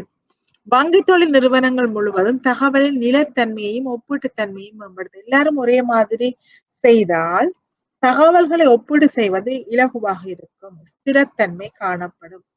முதலீட்டாளர்கள், ஆய்வாளர்கள், வாடிக்கையாளர்கள், பிற வங்கிகள் மற்றும் மதிப்பீட்டு முகவர்கள் உட்பட மற்றவர்களால் மேற்கொள்ளப்படும் வங்கியின் மதிப்பீட்டினை எளிதாக்கி கொள்ளலாம். ஆகவே இது ஒரு நல்ல கூட்டு ஆளுகையாக காணப்படலாம், வெளிப்படைத்தன்மை காணப்படலாம், சந்தை ஒழுக்கம் மேம்படுத்தப்படலாம். ஆகவே இவ்வாறான நோக்கங்களுக்காகத்தான் இந்த பில்லர் 3 requirements வந்து வழங்கப்பட்டிருக்கின்றது. இதில் குறிப்பாக மூலதனம், திரவத்தன்மை இடர்நேர்வு, கேபிட்டல், லிக்விடிட்டி ரிஸ்க், இடர்நேர்வு எடையுள்ள சொத்துக்கள், ரிஸ்க் வெயிட்டட் கேபிட்டல் நாங்க முதல் பார்த்துட்டோம். மூலதன திட்டமிடல், கேபிட்டல் பிளானிங், ஒழுங்குமுறைப்படுத்தல், கணக்கியல் அறிக்கை, ரெகுலேஷன்ஸ், ஆடிட்டிங் அல்லது ஆடிட் ரிப்போர்ட் மற்றும் இடர்நேர்வு முகாமைத்துவம், ரிஸ்க் மேனேஜ்மெண்ட் பற்றிய பல்வேறு வெளிப்படுத்துகைகள் இந்த ஃபார்மேட்டின் கேட்கப்பட்டிருக்கு. ஃபார்மேட் வந்து வழங்கி இருக்கின்றது. மத்திய வங்கி மேற்பார்வை திணைக்களம் வந்து வங்கிகளுக்குரிய இந்த ஃபார்மேட்ஸை வழங்கி இருக்கின்றது இந்த ஃபில்லர் 3 கீழ். இதுல வந்து குறிப்பாக 14 டெம்ப்ளேட்ஸ் வந்து 14 கட்டமைப்பு வழங்கப்பட்டிருக்கின்றது. அதன்கள் காலாண்டு மற்றும் வருடாந்த அடிப்படையில் பத்திரிகைகளில், அவர்களினுடைய வெப்பில், வலைத்தளங்களில், தனி மற்றும் ஒருங்கிணைந்த அடிப்படை இரண்டிலும் இந்த தகவல்கள் இந்த 14 டெம்ப்ளேட்ஸ் கீழும் இந்த நிதி நிறுவனங்கள் வழங்க வேண்டும். தனி மற்றும் ஒருங்கிணைந்த அடிப்படை என்று சொன்னால் சில கம்பெனிகள் சப்சிடியரிஸ் கூட்டாக குழுவாக இருக்கலாம். பீப்புள் லீசிங், பீப்புள்ஸ் பேங்க் அப்படின்னு சொன்னா அவை தனியாகவும் தங்களுடைய குழுவுக்குரிய தகவல்களையும் வழங்க வேண்டும். இது பத்திரிகைகளில் பிரசுரிக்க வேண்டும், தமது வெப்சைட் வலைத்தளங்களில் பிரசுரிக்க வேண்டும். காலாண்டு மற்றும் வருடாந்த அடிப்படை இந்த பில்லர் 3 requirements. நல்லது பிள்ளைகளே. ஆகவே நாங்கள் இன்று இவ்வளவு நேரமும்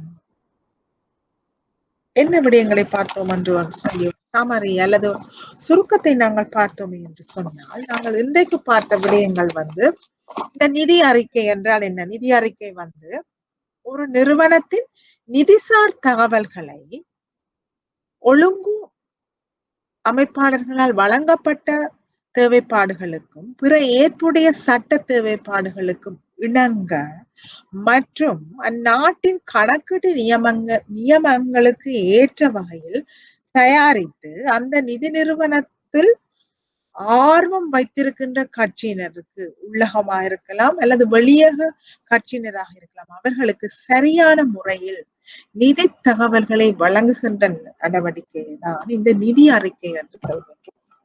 ஆகவே இந்த நிதி அறிக்கை ஏன் தேவைப்படுகிறது என்று சொல்லி பார்த்தோம்.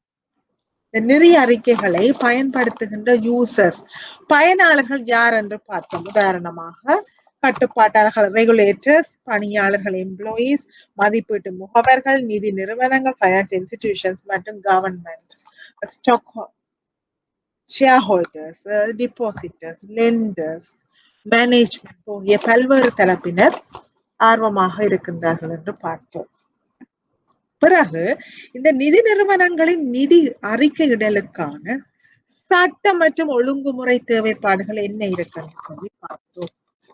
அதன் பிற்பாடு குறிக்கப்பட்ட பிரதான சட்டங்களின் கீழ் உள்ள பிரதான requirements அல்லது வெளிப்படுத்துகை தேவைப்பாடுகள் என்ன என்று சொல்லி நாங்கள் பார்த்தோம்.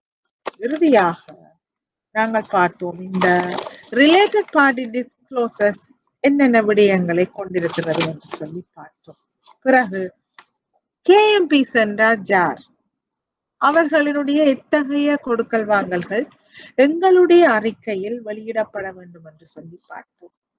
இறுதியாக இந்த கூட்டுறவு ஆளுகையின் வெளிப்படுத்துதல்கள், கோஆபரேட் கவர்னன்ஸ் requirements மற்றும் பில்லர் 3 அதாவது பாசல் 3 பில்லர் 3 வெளிப்படுத்துகை தேவைப்பாடுகள் என்ன என்று சொல்லி என்று பார்த்தோம்.